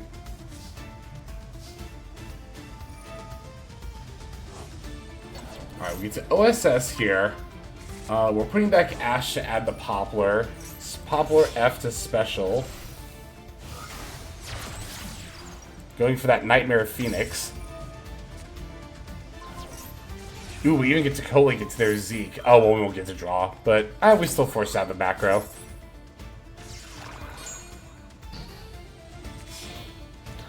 Yeah, I think that making Apo early is probably one of the most common, like, things that new Snake Eye players will do. Because it's like, oh, we get to, you know, we get to add the Apo to the end board, and that's like multiple monster negates. Like, on paper, it sounds really good, but I find in practice that most of the time, you actually don't end up making Appaloosa. Like, this was when I played Pure Snake Eye too, this was also the case. Like, it actually was pretty rare that I ever made Appaloosa. Because there's a lot of ways that could potentially get messed up, right? Triple attack is probably the biggest one. Like, you know, triple attack stealing your Apo not only takes away those negates, but also will negate the rest of your board, which is one of the bigger reasons why I prefer not to go into it. If I SP, just would have dodged Ray anyway. Yeah, I mean, maybe that is a situation where, like, we don't have a clean way to out the Ray, but, yeah, I don't know. I think that the SP could potentially still have uses later. Like, even if the Ray dodges, you know, that first banish, another banish later could potentially come up. That's also another reason why I don't go for Apo that much recently, is that I feel like SP is just stronger than Appaloosa a lot of the time. Here, you know, it just wouldn't really, like, it wouldn't, again, the Ray would dodge, that is true. But in general, I feel like that the SP ends up coming in clutch. Like, again, the Apo is just so...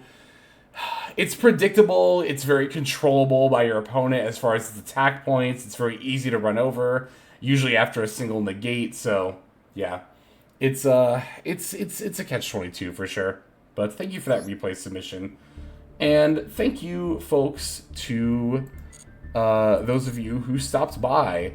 Whether you were lurking, chatting, following, subbing, I just try to combine all those words into once right there. It, of course, as always ever, is all highly appreciated. So thank you all. Alright, who can we pop in on? Who's on right now? Hey, I wish CCG is on right now. Yu-Gi-Oh! News Tryout Duel. Oh yeah, the Tryout Duel. I actually totally forgot about the Tryout Duel. If it were Edison proper, I might be a little more interested, but I don't wanna, you know, I don't wanna do Tier 06 Samurai meta. But let's all say hello to I Wish, and yeah, let's see what he's up to. But thanks for coming by, and I will talk to y'all tomorrow, because we are going to be streaming tomorrow. Bye.